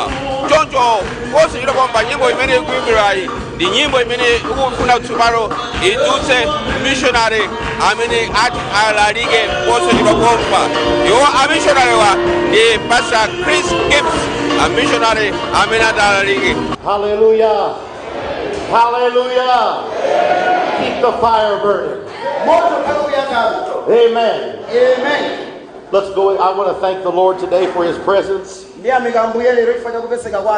I thank God for all the youth that are here today. Hallelujah. I know you've come from many districts, many different families, but we are all one in God. Hallelujah. Let's go into the word of the Lord today. Luke chapter 3 verse 16. Thank you again to the youth committee for the invitation to speak to you today. John answered, saying unto them all, I indeed baptize you with water, but one mightier than I cometh, the latches of whose shoes I am not worthy to unloose. He shall baptize you with the Holy Ghost and with fire. Luke 3:16. Yohane anayanga nanena kwa wonse inetu ndikubatiza lino limati koma wakuliposa ine mphamvu alikuza amene sindiyenera kumasula lamba la nsakalo zace iyeyi adzakubatizani inu ndi Mzimu Woyera ndi moto. Hallelujah. John was letting us know Yohane amafuna kulife tidziwe that Jesus Christ kuti Yesu Kristu was going to give us his Holy Spirit, akatipatsa ife Mzimu Woyera, but not just the Holy Spirit, osongoti Mzimu Woyera okha but we will also receive fire. komanso tikalandira moto. Hallelujah. I want you to look at someone next to you Ndifuna kuti muyang'ane amene mwayandikana naye and tell them Jesus Christ gave you fire. ndipo awuze kuti Yesu Kristu anakupatsani moto. The theme of our conference Mutu wa msonkhano is to never let the fire go out. ndikunena kuti musalole kuti moto usime. When you receive the power of the Holy Ghost, Pamene munalandira mphamvu ya Mzimu Woyera, you also receive the fire of God. pomwepo munalandiranso moto wa Mulungu. And I want to speak from this subject this morning. Ndilankhula pa mutu uwu Covered in fire. odzazidwa ndi moto. Look at someone next to you Tayang'ana amene mwayandikana nawo and tell them we are covered in fire. ndipo awuze kuti ife tinadzazidwa ndi moto. Let's clap our hands one more time unto the Lord. Hallelujah, Lord. Thank you, Jesus. Hallelujah. We are covered in fire. ife tinadzazidwa ndi moto.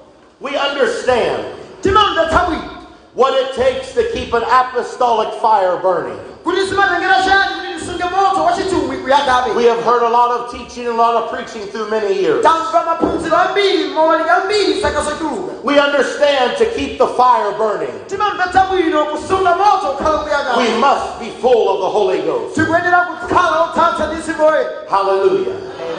We also understand Komanso timamvetsa bwino that we need to speak in tongues every day. kuti timayenera kumayankhula ndi malilime ena tsiku lililonse. Let me encourage you, youth. Ndifuna ndikulimbikitseni anyamata. Speaking in tongues on Sunday is not enough.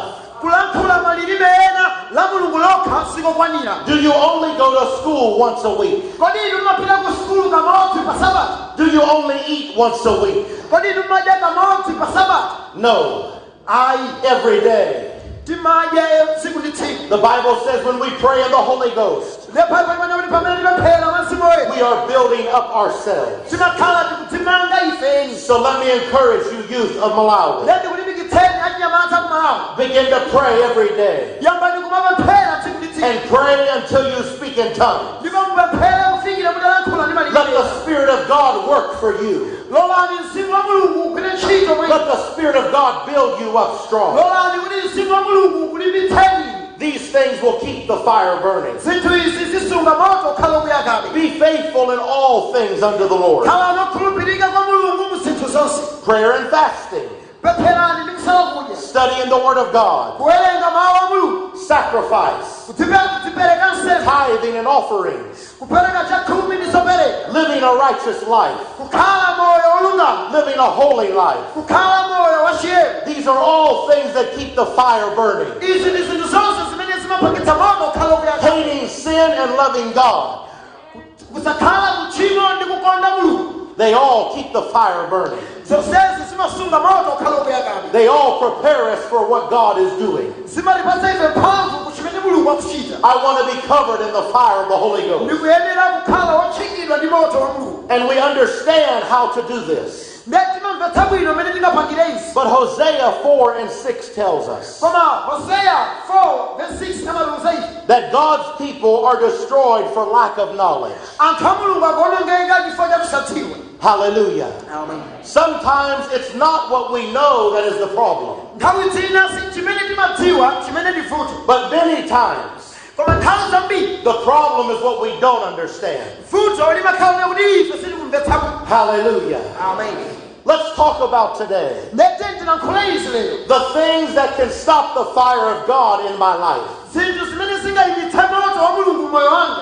We understand the things that keep the fire burning. Timamvetsa bwino za zinthu zimene zimasunga moto kuti ukhala But ukuyakabe. let's spend some time today Koma lero ndifuna tikhazikike mochuluka. discussing the things that stop the fire of God in our Kukamba lives. zinthu zimene zimaletsa moto wa Mulungu. Let's go to 2 Corinthians chapter 6. Tiwerenge Akorinto wachiwiri chapter number 6.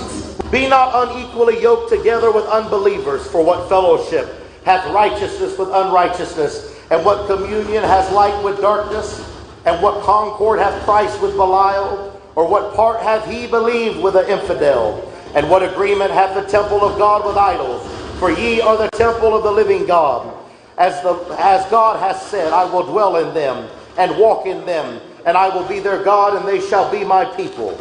Wherefore come out from among them, and be ye separate, saith the Lord. Touch not the unclean thing, and I will receive you, and will be a father unto you, and you shall be my sons and daughters, saith the Lord Almighty. Korinto kuyambira chapter 16 kuyambira verse number 14. Musakhale olandira Korinto osakhulupirira. Osiyana. Pakuti chilungamo chigawana bwanji ndi chosalungama. Kapena kuwunika kuyanjana bwanji ndi mkwiyo. Ndipo Khristu avomerezana bwanji ndi Beliyani. Kapena wokhulupirira ali nalo gawo lanji pamodzi ndi osakhulupirira. Ndipo chipanikizo chake chanji ndi kachisi. Hallelujah. I want to talk about three things Ndifuna ndikawambe zinthu zitatu. that will stop the fire of God in your life. Zimene zimayimitsa moto wa Mulungu moyo wanu. The first thing that we are going to talk about Chikawamba chimene tikhale lungama. are ungodly relationships. Ndi mayanjano osakhala au Mulungu. If you are taking notes today, Ngati mukulemba Write down ungodly relationships will stop the fire of God in my life. When we read in 2 Corinthians chapter 6, verses 14 and 15, verse number 14, 15. the scripture tells us to not be unequally yoked together with unbelievers. This scripture is not talking only about marriage, but all relationships.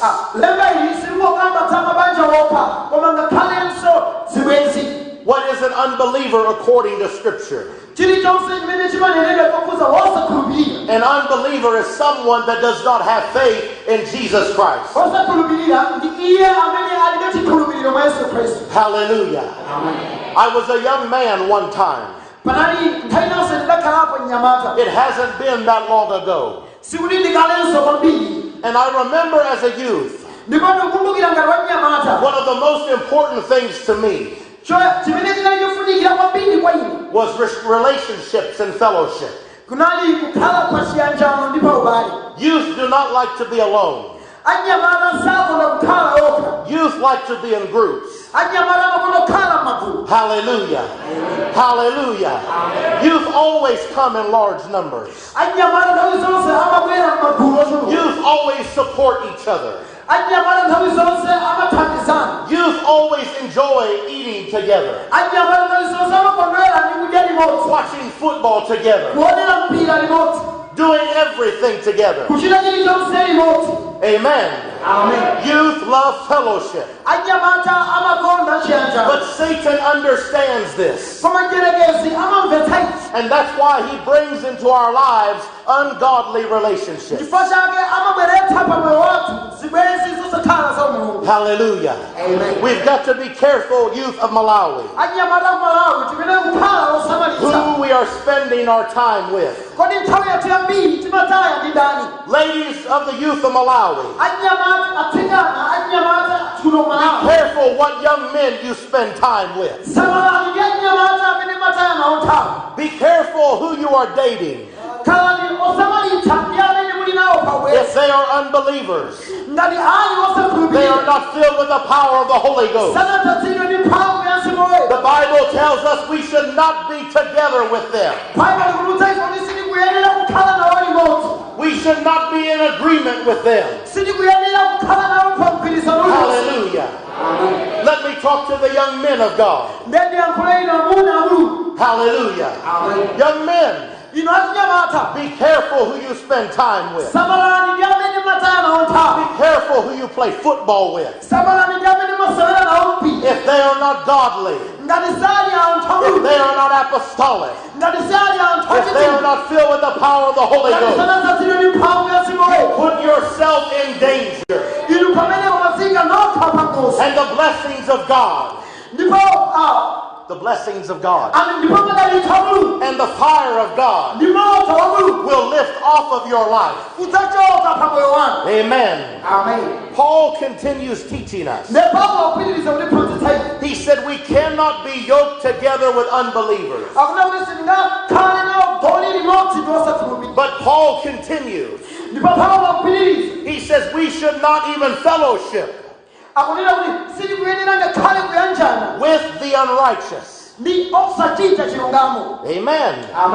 I know that's a hard scripture for us. But Paul was making it very plain. We should not be fellowshipping with unrighteous people unless you are winning them to the Lord or teaching them a Bible study. But missionary, I need friends. Missionary, I need fellowship. And the Lord understands this. But I would rather be alone than walk with the ungodly. I would rather be alone than to walk with the wicked. Hallelujah. Amen. Paul continues. He says, what communion? It means a partnership. akutanthauza za ubale. does light have with darkness? Kodi kuwunika kuli bwanji ubale ndi mdima?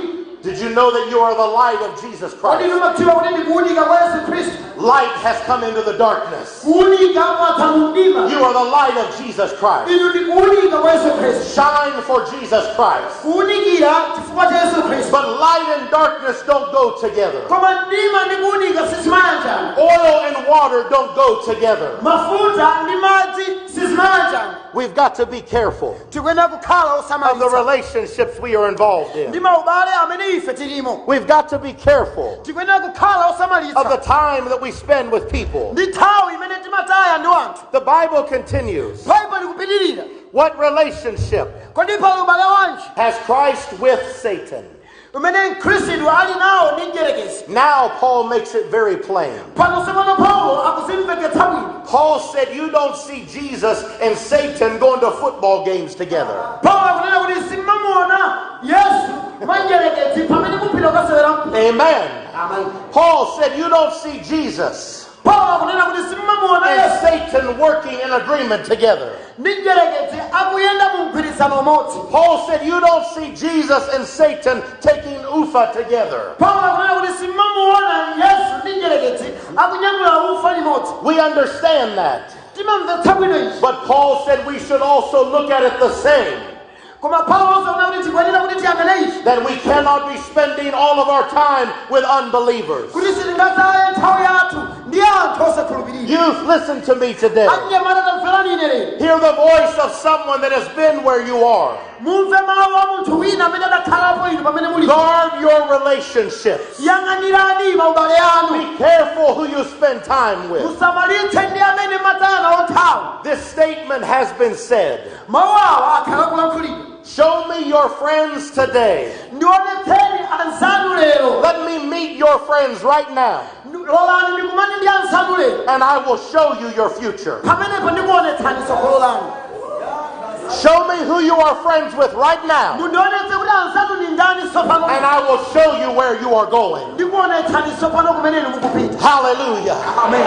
If you spend time with the wicked, Ngati mungataya nthawi ndi anthu oyipa. you will become wicked. Inunso mukhala munthu oyipa. If your friends are unbelievers now, Ngati anzanu pano nosakhulupirira. your faith in God will be tested. Chikhulupiriro chanu chiyesedwa. If your friends are fornicators now, Ngati anzanu ndi achiwerewere. you will commit fornication. Inunso mukhala ochita And chiwerewere. you will fornicate in the future. Ndipo inu tsogolo lanunso likhala lowonongeka. If you walk with the ungodly Ngati mudziyenda ndi anthu osapembedza. now, Panopo. you will walk with the ungodly in the future. Kutsogolo kunso mudzayenda ndi osapembedza. Youth of Malawi, Anyamata kumalawa. you've got to draw a line in the sand. Mukuyenera muyike malire. I am not my own. Ine sine wandeka. I have been bought with a price, Ine ndinakulidwa ndi mtengo wapatali. not of silver and gold, Osati osiliva ndi golide. but Jesus Christ Koma Yesu Khristu gave his own blood anapereka for masiwa. your life, Chifukwa cha moyo for wanu. my life. Chifukwa cha moyo wanu. Be ye holy, Khala nowe. for I, the Lord your God, am holy. Ine Mulungu wanu ndi nowe. Come out from among them, Chokani pakati pawo. and be ye separate, Ndipo mukhala opatulika. saith the Lord, Atero Ambuye. and I will receive you. Ndipo ine ndidzakulandirani. If God is not receiving you, Ngati Mulungu sakulandira ine. if God is not answering your prayer, Ngati Mulungu sakuyankha mapemphero anu. look at your relationship. Tayang'anani maubale muli nawo. If you are walking with the ungodly, Ngati mumayenda ndi osapembedza. God will not hear your prayer. Mulungu sangamve mapemphero anu. Hallelujah. We've got to have a spirit of repentance Tikuyenera kukhala ndi mzimu wolaphadi. that comes into the youth of Malawi. Umene umabwera kwa anyamata. God has great things in your future. Mulungu ali ndi zinthu zasukulu kutsogolo kwanu. Satan is worried about your future. Mdierekezi akuchita mantha ndi tsogolo lanu. But let me tell you a secret. Koma ndifuna ndikuwuzeni chinsinsi. Satan cannot touch your future. Mdierekezi sangakhudze tsogolo lanu. Hallelujah. Amen. Satan cannot go into the future.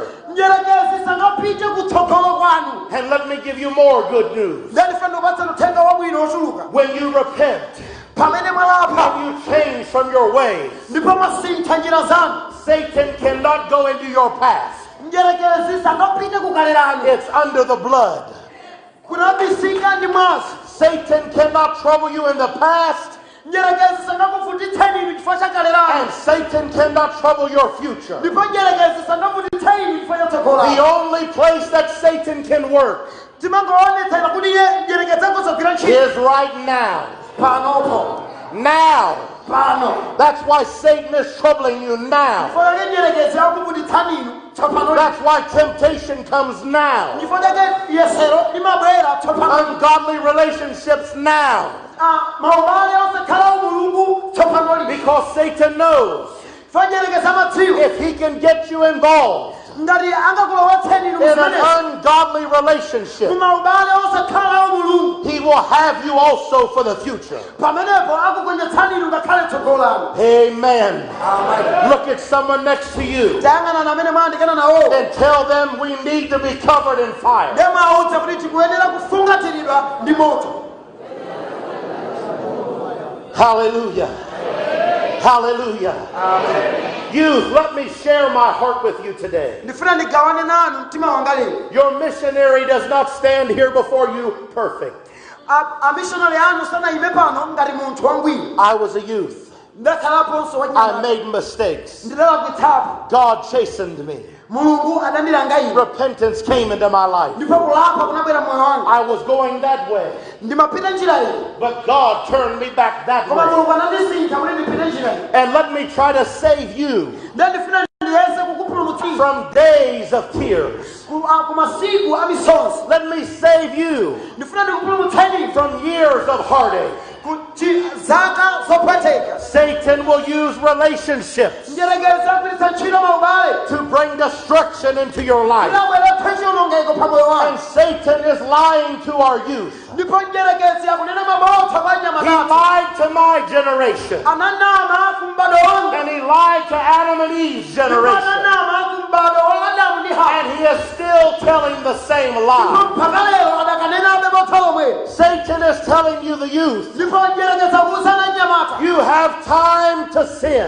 muli nayo nthawi yoti muchimwe, And you have time to come back to God. ndipo muli nayo nthawi yoti mukabwerere kwa Mulungu. Satan is tricking you, mdierekezi akuputsitsani, telling you kukuwuzani it's okay to experiment for a little while. zili bwino kuti mukapange zimenezi kwa kanthawi. And then just like the prodigal son, ndiye monga mwana wothayikayo you can come back to God. mudzabwereranso kwa Mulungu. I heard my pastor, ndinawamva abusana, Pastor Keller, abusa akhero make a statement a while ago. akulankhula chikhaniso china And kalero it very affected me very much. chimene chidakhudza moyo wanga kwambiri. He said, we are living in the end time. adanena kuti tikukhala masiku otsiriza. Jesus Christ is coming soon. yesu khristu akubwera posachedwa. And this is what he said. ndiye ichi chimene adayankhula, You don't have time to be a prodigal. mulibe nthawi yoti mukakhale mwana wosochera. Somebody hear me today. wina ndimva ine lero pano, Somebody hear me in the Holy Ghost. wina mbetsa bwino mwa Mzimu Woyera. You don't have time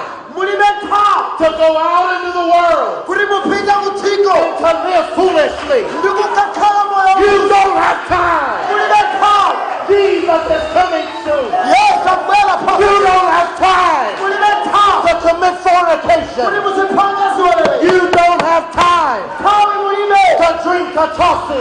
kuti muzikamaka You don't have time nthawi mulibe to listen to worldly music. kuti muzikamvera nyimbo You zakuzimu. don't have time mulibe nthawi to play games with God. kuti muzikasawala ndi Mulungu. You don't have time nthawi mulibe to walk away kuti muchoke and to come back. kuti musabwererenso. Jesus is coming soon. yesu akubwera posachedwa. You don't have time nthawi mulibe to be a prodigal son or kuti daughter. mukakhale mwana wothayika wa Mulungu. He's coming soon. iye akubwera posachedwa. I've watched it my whole life. ndaona ine moyo wanga wonse.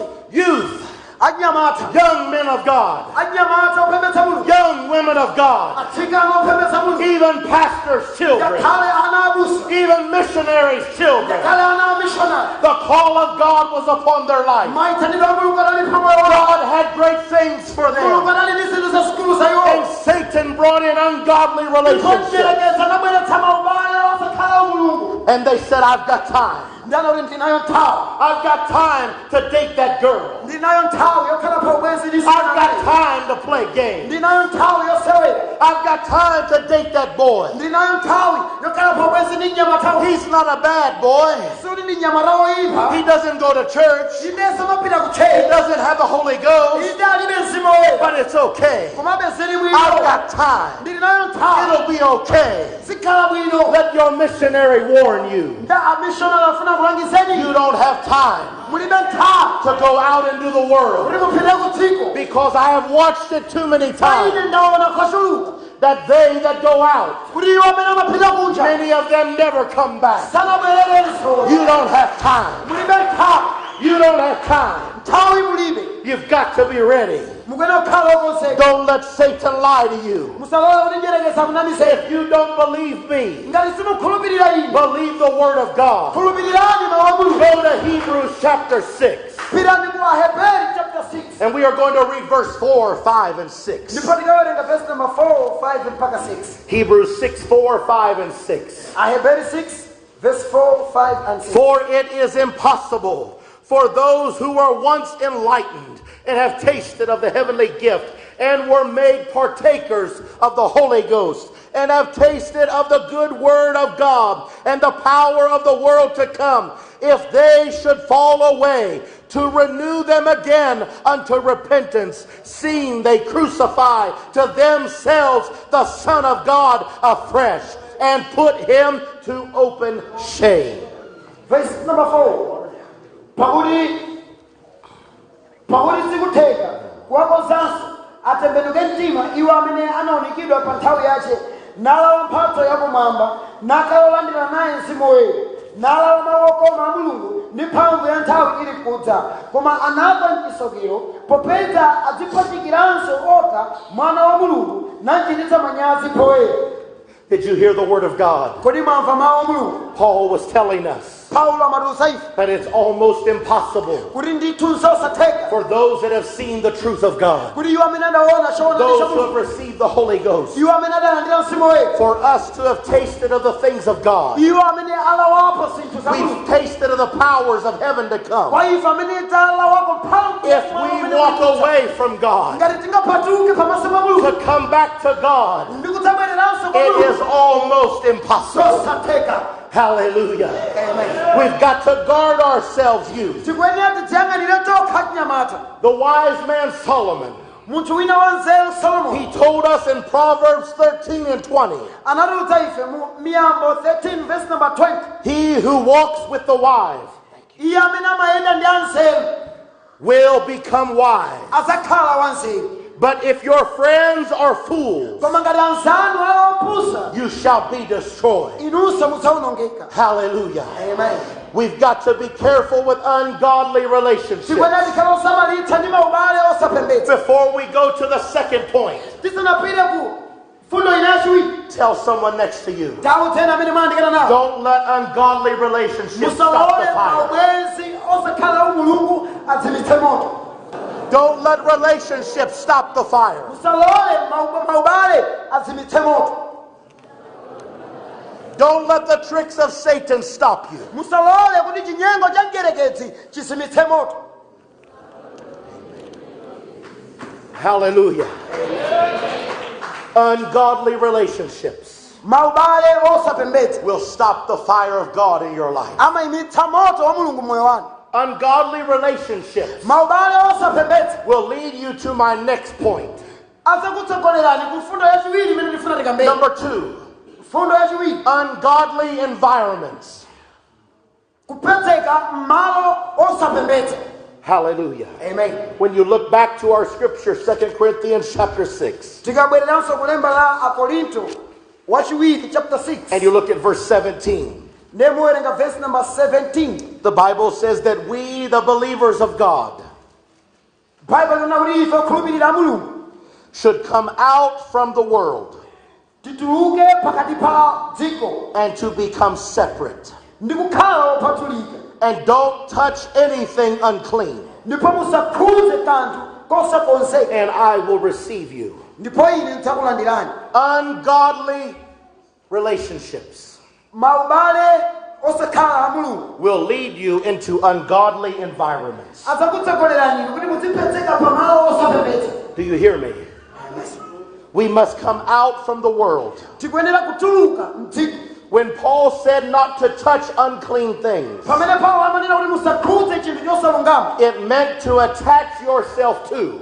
zikutanthauza kuti kuzilumikizitsa moyo wanu. Paul said it's not just doing this, Paulo akunena kuti si kungokhudza choncho, but Paul said attaching yourself. koma Paulo akunena kuti kudzikumbatitsa moyo wanu. You are linked together. inuyo madziyanjanitsa ku chinthu. Paul said do not attach yourself Paulo akunena kuti musadziyanjanitse to nokha unclean things. ku chinthu chosalungama. Why did Paul say that? Fakati Paulo adayankhula ichi. Because Paul understood Fa Paulo adamvetsa bwino. if you are holy ngati muli oyera and you attach yourself to something unholy, ndipo madziyanjanitsa ku chinthu chosayera, you will become unholy. inuyo mudzakhala osayera. A little leaven kamtanda pang'ono leaveneth all.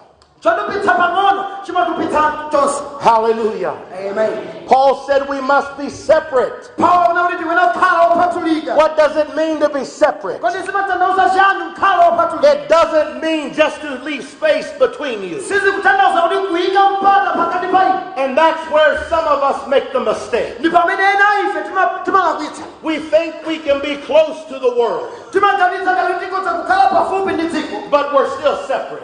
koma pakati pa pali mpata. I'm not touching them. ayi sindikuwakhudza iwowa. There's still some space. pali mpata pakati pa. I'm not where I should be. sindili pamene ndimene kukhala. I'm in the wrong environment, ndili katikati momachita chilati. but I'm not touching anything. koma sindikukhudza chilichonse. When Paul said to become separate, pamene Paulo ananena kuti kukhala opatulika, it meant to make a boundary. zikutanthauza kuti kuyika malire. It meant to build a wall. zikutanthauza kumanga khoma. Paul said you've got to protect yourself Paulo akunena kuti mukuyenera kudzitetezera nokha from ungodly environments. kumalo osakhala a mulungu. How do you do that? kodi mmadzichita bwanji? You set boundaries. mayika malire. You make boundaries for yourself. madzikira malire inu nokha.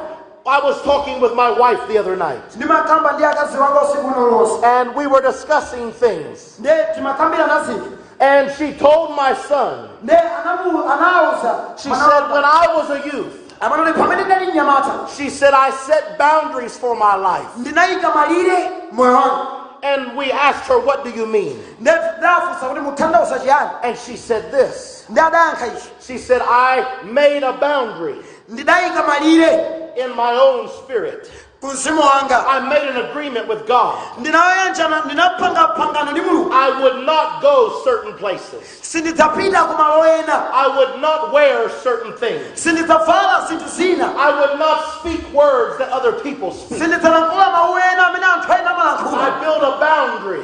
ndinamanga I malire. put up a fence ndinayika mpanda to protect me from the world kuti ndiziteteze ndekha ku dziko. and to let the world know komanso kulilowa dziko that kuli you dziko. are not welcome to bring those things into kuti my siwe life. olandirika kubweretsa zinthu zimenezo moyo wanga. Hallelujah. Amen. Ladies, asimayi you've got to set boundaries in your life. mukuyenera kuyika malire pa moyo wanga. If you don't put up walls, ngati simuyika khoma, the enemy will build bridges into your life. mdierekezi amanga mableach kuti afike moyo wanga. Let me say it again. ndifuna ndibwerezeze. Ladies, ino atika if you don't put up walls, ngati simuyika makoma, the enemy will build bridges, mdierekezi azamanga bleach. and you will find yourself ndiye mudzazipeza inu nokha going places mukupita kumalo that you did not want to go. kumalo amene simunayenera kupitako. Men of God, ino amuna youth of Malawi, anyamata kumalawo build walls mangani makoma against the adversary. otsutsana ndi mdaniyo. Make a commitment to God. pangana naye ndi mulungu lero. I will not date a girl unless she is in the church and filled with the Holy Ghost. sindidzakhala pabwenzi ndi mtsikana pokapoka ngati ali pa mpingo ndipo ndotsatsidwa ndi mzimu woyera. Some of you aren't clapping ena ayi simukuomba manja because your girlfriends aren't in the church and don't have the Holy Ghost. chifukwa mkazi wanu ali mu mpingo koma alibe mzimu woyera. I don't care. ndilibe na I'm sanchimo going to preach anyway. ndikuyenerabe kulalikirabe. You're opening a door to destruction. You think it's cute now. Look at my girlfriend.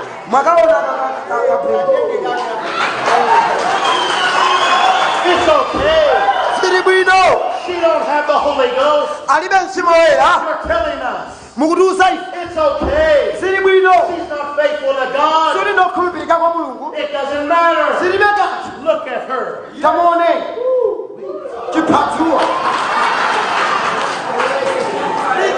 I will date her now. And I will repent tomorrow. You're foolish. Destruction will come.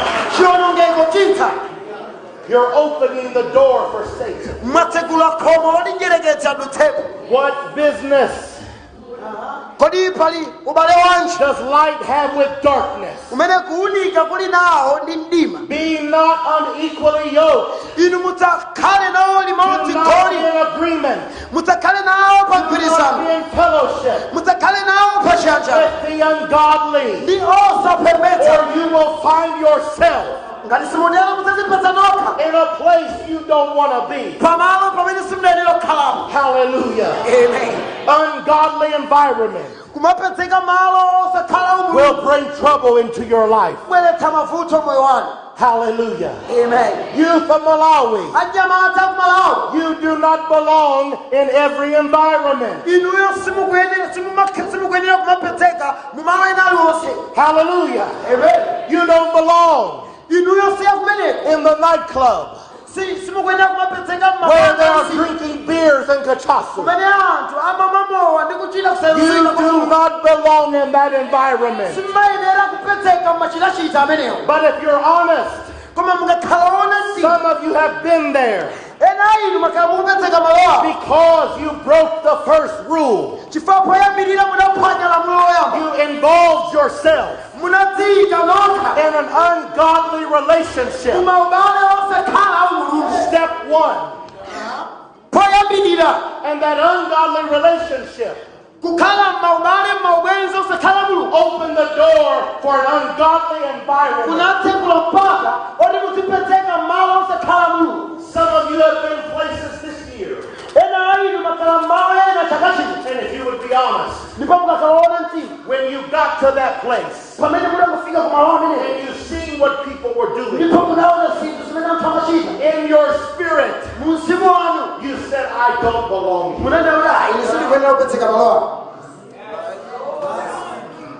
The enemy gets us in ungodly relationships, and it takes us to ungodly environments. Hallelujah. Amen. But missionary, I've got the Holy Ghost. Missionary, I've got faith in God. Missionary, I love God, and I want to have a great future.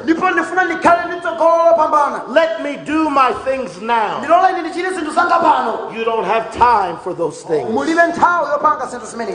Let me give you a quick list of men and women of God that failed God. Lot sinned and failed God because he lived too close to Jerusalem, to Sodom. Hallelujah. Amen. And Lot lost his family and his wife over his decision. Hear me, youth. The decisions you make now will affect who you marry in the future. The decisions you make on Friday night will affect the life of your children in the future.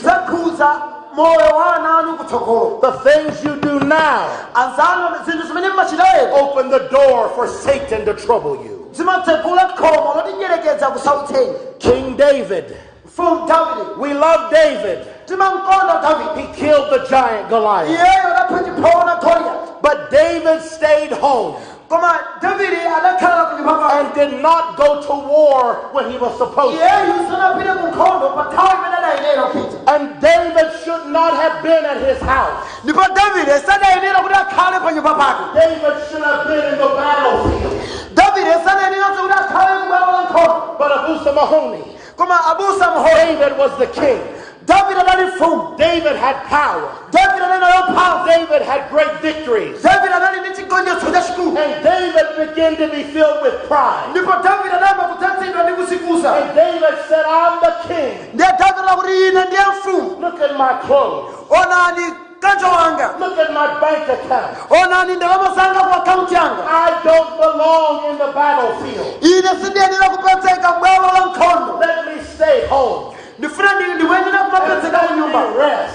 ndipo ndizigona Hallelujah. amen David was in the wrong environment davide adatsika yekha malo osakhala bwino because David disobeyed God. chifukwa davide sadamvera mulungu And David stood on his house ndipo davide adayima pa nyumba pake and looked down across his kingdom ndiye adaona ufumu wake wonse filled with pride. nadzazidwa ndi matama I am the king of all of this. ndine mfumu ya onse I don't have to fight anymore. sindikuyenera kupita kukamenya nkhondo I can rest now. ndikhoza kugona And zopanda David looked out his house ndiye davide adayang'ana nyumba yake and he saw a woman bathing ndiye herself. adaona mzimayi winakusamba And David committed adultery with that woman. ndipo davide anapanga chitolo ndi And mzimayi David had her husband killed. ndipo davide anapasa ngakhale mwamuna wa mzimayi Don't tell me musandiuzayi that environments don't matter. kuli malo amene mapezeka ino alibe ntchito None of us in this room wina aliyense have ever killed a giant.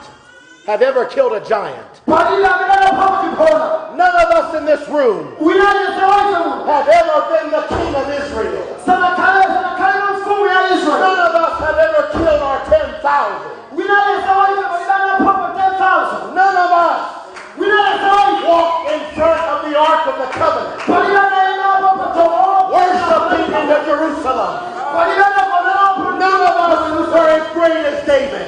palibe wina aliyense waise palibe anamphamvu But David was in the wrong environment. koma davide anazipezekepeka malo And he committed adultery. ndipo adachita chitolo And he murdered a man. ndipo adapha munthu Environments will get you in trouble. malo amene mapezeka adzapita ndi mafuta Be careful where your feet samalani go. pamene inu mapezeka Be careful where you go. samalani kumene mapita When we were a child in Sunday school, pamene dali mwana ku Sunday school we used to sing a little song timakonda kuimba nyimbo ina that said, be careful, little eyes, what you see. samala iwe diso langa la pakati chimene umaona Be careful, little hands, what you touch. samala iwe dzanja langa laling'ono chimene umakhuza Be careful, little ears, what you hear. samala iwe kakhutuka kakang'ono zimene umamva Careful, little feet, where you go. samala iwe kaphazi kanga kumene umapita Look at someone next to you tayang'anana amene maandikana and nawo tell them environment matters. ndiye mauto ndi malo amene mapezeka ali ndi ntchito You can't just go anywhere. samalani ndi kumene mapita You have been called out to be separate from the world. mwapatulidwa kuti mukhale opatulika ku dziko If your friends want to go to the nightclub, ngati anzanu afuna azipita ku mapati you ausiku got the wrong friends. muli ndi nzanu olakwika If your friends talk about fornication, ngati anzanu amakambasa chiwerewere you got the wrong friends. muli ndi nzanu olakwika Missionary, my amishonari friends talk about these things, anzanga amakambasa zinthu izi but I don't do them. koma ine sinnatikira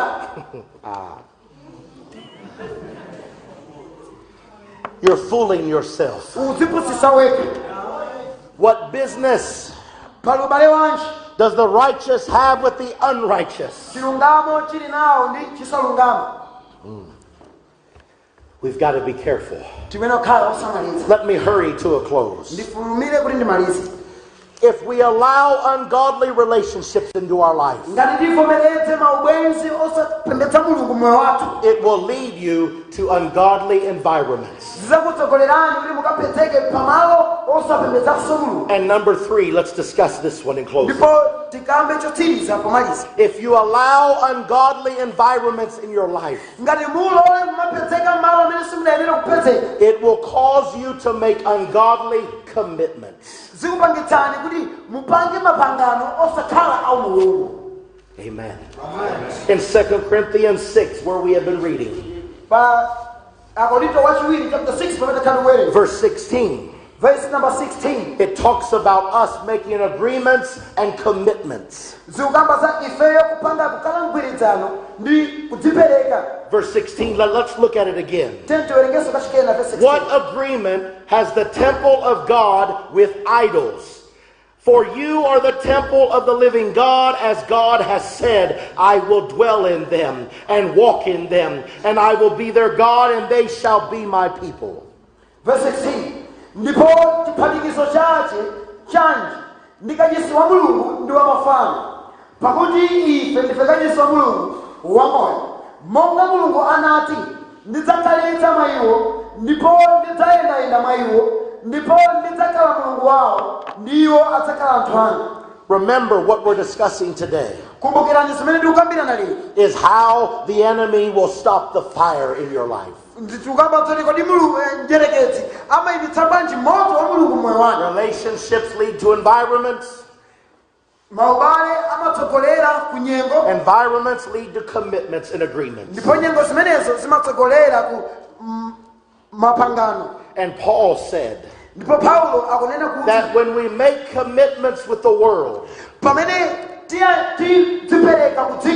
he said it leads us to becoming to follow idols. What is an idol? Anything you love more than God. What is an idol? Anything that you put in front of God. Anything that you give more time and love to than God. If you play football for 5 hours a day and you only pray 1 hour, football has become an idol.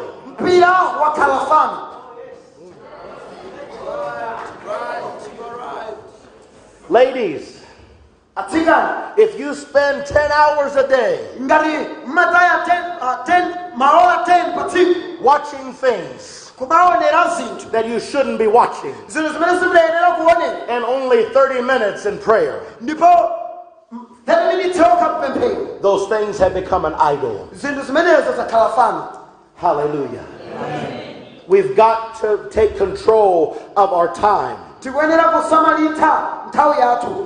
Jesus told us, where your treasure is, there will be your heart also.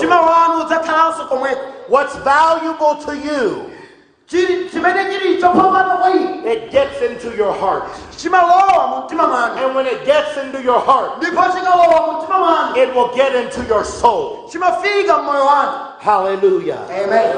When you read Colossians 3 and 5, the Bible says to put to death whatever belongs to the flesh. Immorality, put it to death. Put to death impurity. Put to death lust. Put to death evil desires. Put to death greed. Why are all of these important?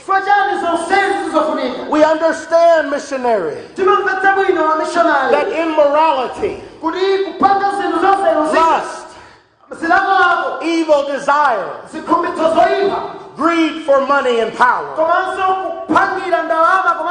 we know those are all bad things. But Paul said this: all of these are idolatry. Hallelujah. Amen. Did you know that when we are committing fornication, it has become an idol to you? And the Bible tells us that all idol worshippers will go to the lake of fire in hell. Hallelujah. Because ungodly relationships lead to ungodly environments. And ungodly environments will cause you to make ungodly agreements. Hallelujah. Amen. We know how to keep the fire burning. But now I hope you understand ways to stop Satan from putting the fire out. I've only got a few minutes left. Let me hurry to a close. We read in our opening scripture, Luke 3:16. Luke chapter 3 verse number 16. You will receive the Holy Ghost and fire. But here's how Satan works. When we come into the church and we receive the Holy Ghost, we are on fire. When trouble comes, the fire just burns it up. When temptation comes, the fire burns it up. Hallelujah. Amen. When trouble comes into your life, ungodly relationships come into your life, the fire is so big that it pushes them away. But the problem is this: we stop doing what we know to do. We stop being faithful. We stop praying and fasting. We stop reading the Word of God. We stop coming to church every service. And what happens? The fire begins to get small. And when the fire gets small, the enemy is not afraid of you anymore. Hallelujah. Amen. When the fire gets small, it's easy to put it out. Here, let me show you something. I brought something to give you an example. Just give me a few more minutes. A little fire is easy to put out. A little fire, anyone can discourage it. A little fire, you can easily defeat it. A little fire doesn't provide protection. When Satan sees your fire this big, he says, no problem. I'm not afraid of that. That's easy. When I see that fire, Satan says, no problem. A little discouragement, a little trouble, a little temptation, we will defeat it. Hallelujah. But when you are full of the Holy Ghost and you are praying and you are fasting and you are faithful to God, the fire becomes powerful. The fire becomes big. And the fire will protect you. And the fire will make you look different. When you've got a fire this big, you can hide it. I'm a Christian. I go to church. I don't want to tell them I'm Pentecostal. I've got to hide the fire. When you're at university, when you're at school,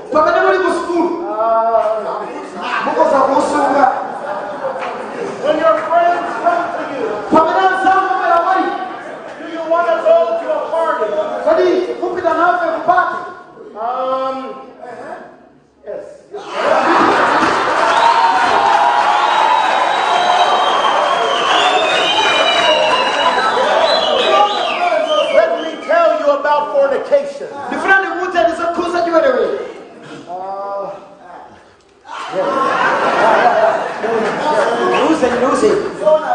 When Satan sees that fire, njerekezi akaona moto umenewo he says they are getting weak. amanoti awa ndofoka. Hallelujah. Amen. But God did not design you to be that way. koma njerekezi sanafuna kuti mulungu sanafuna kuti mukhale chonchi. That's what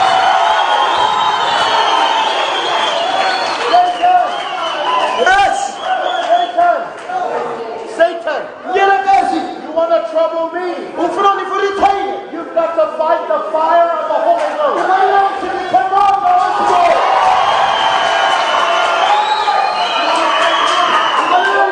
Temptation. Yes, Lord. When the fire is like this, temptation will come.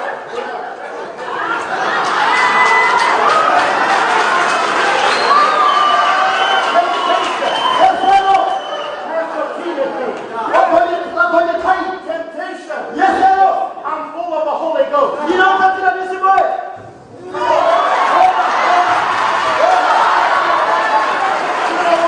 Somebody gonna pray.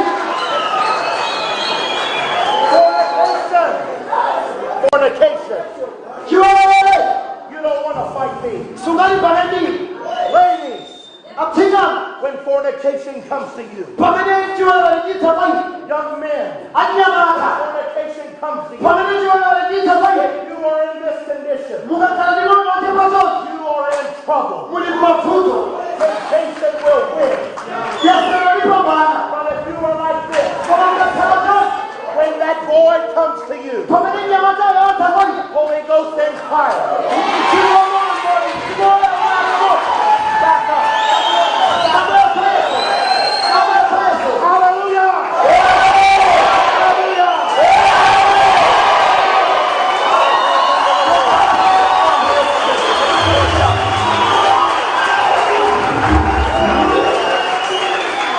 Jesus Christ did not design you to be that. That is not what you received. You did not get that when you got the Holy Ghost. You got that all around you. A fire to protect you. When your enemy sees this, he will come to trouble you. When your friends at school see that, they will come and tempt you. But when you are living before God properly, they will not come. They will back up.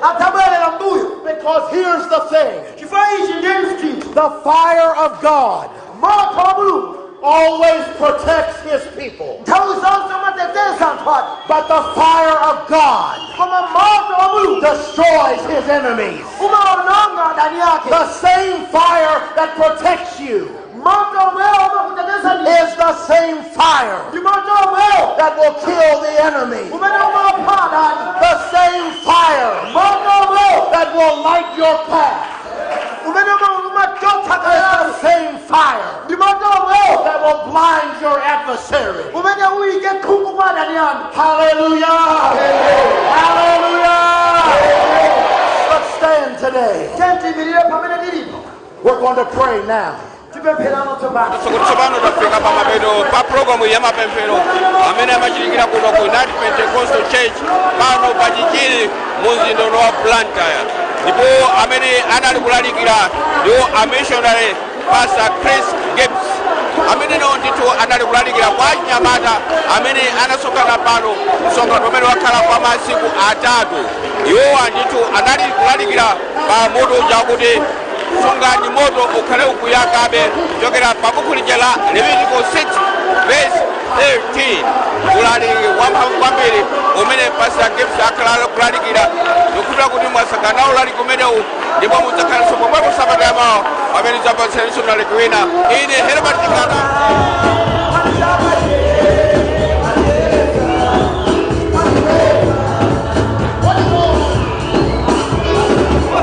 Mibawa de Vichori.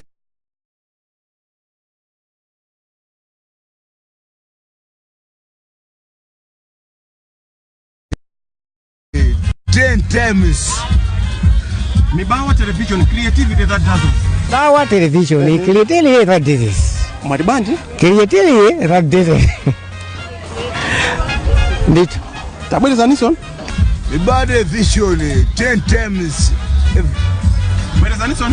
Bawa television, creativity that dazzles. Bawa television, 10 times. Bawa television, tima yakonda kwambi. Creativity that dazzles. And thank you for watching Mabawa Television, creativity that dazzles.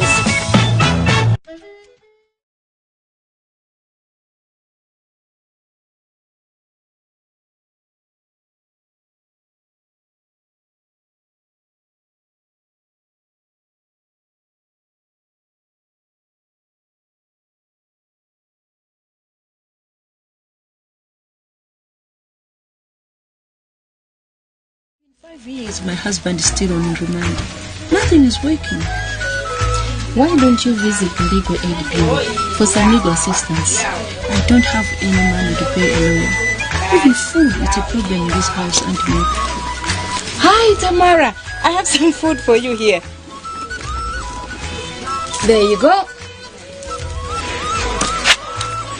You really must visit the Legal Aid Bureau. It's for free. But of course, those that have been earning are assessed for them to...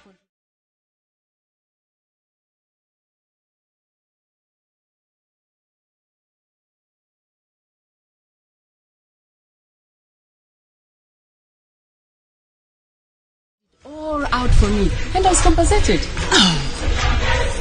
You can access legal services from Legal Aid Bureau for any legal action, be it civil matters and others. The Bureau will assess whether someone is to access free legal services or make a contribution to the Bureau. Contact us or visit our offices in Lilongwe, Mzuzu, Zomba, and Blantyre.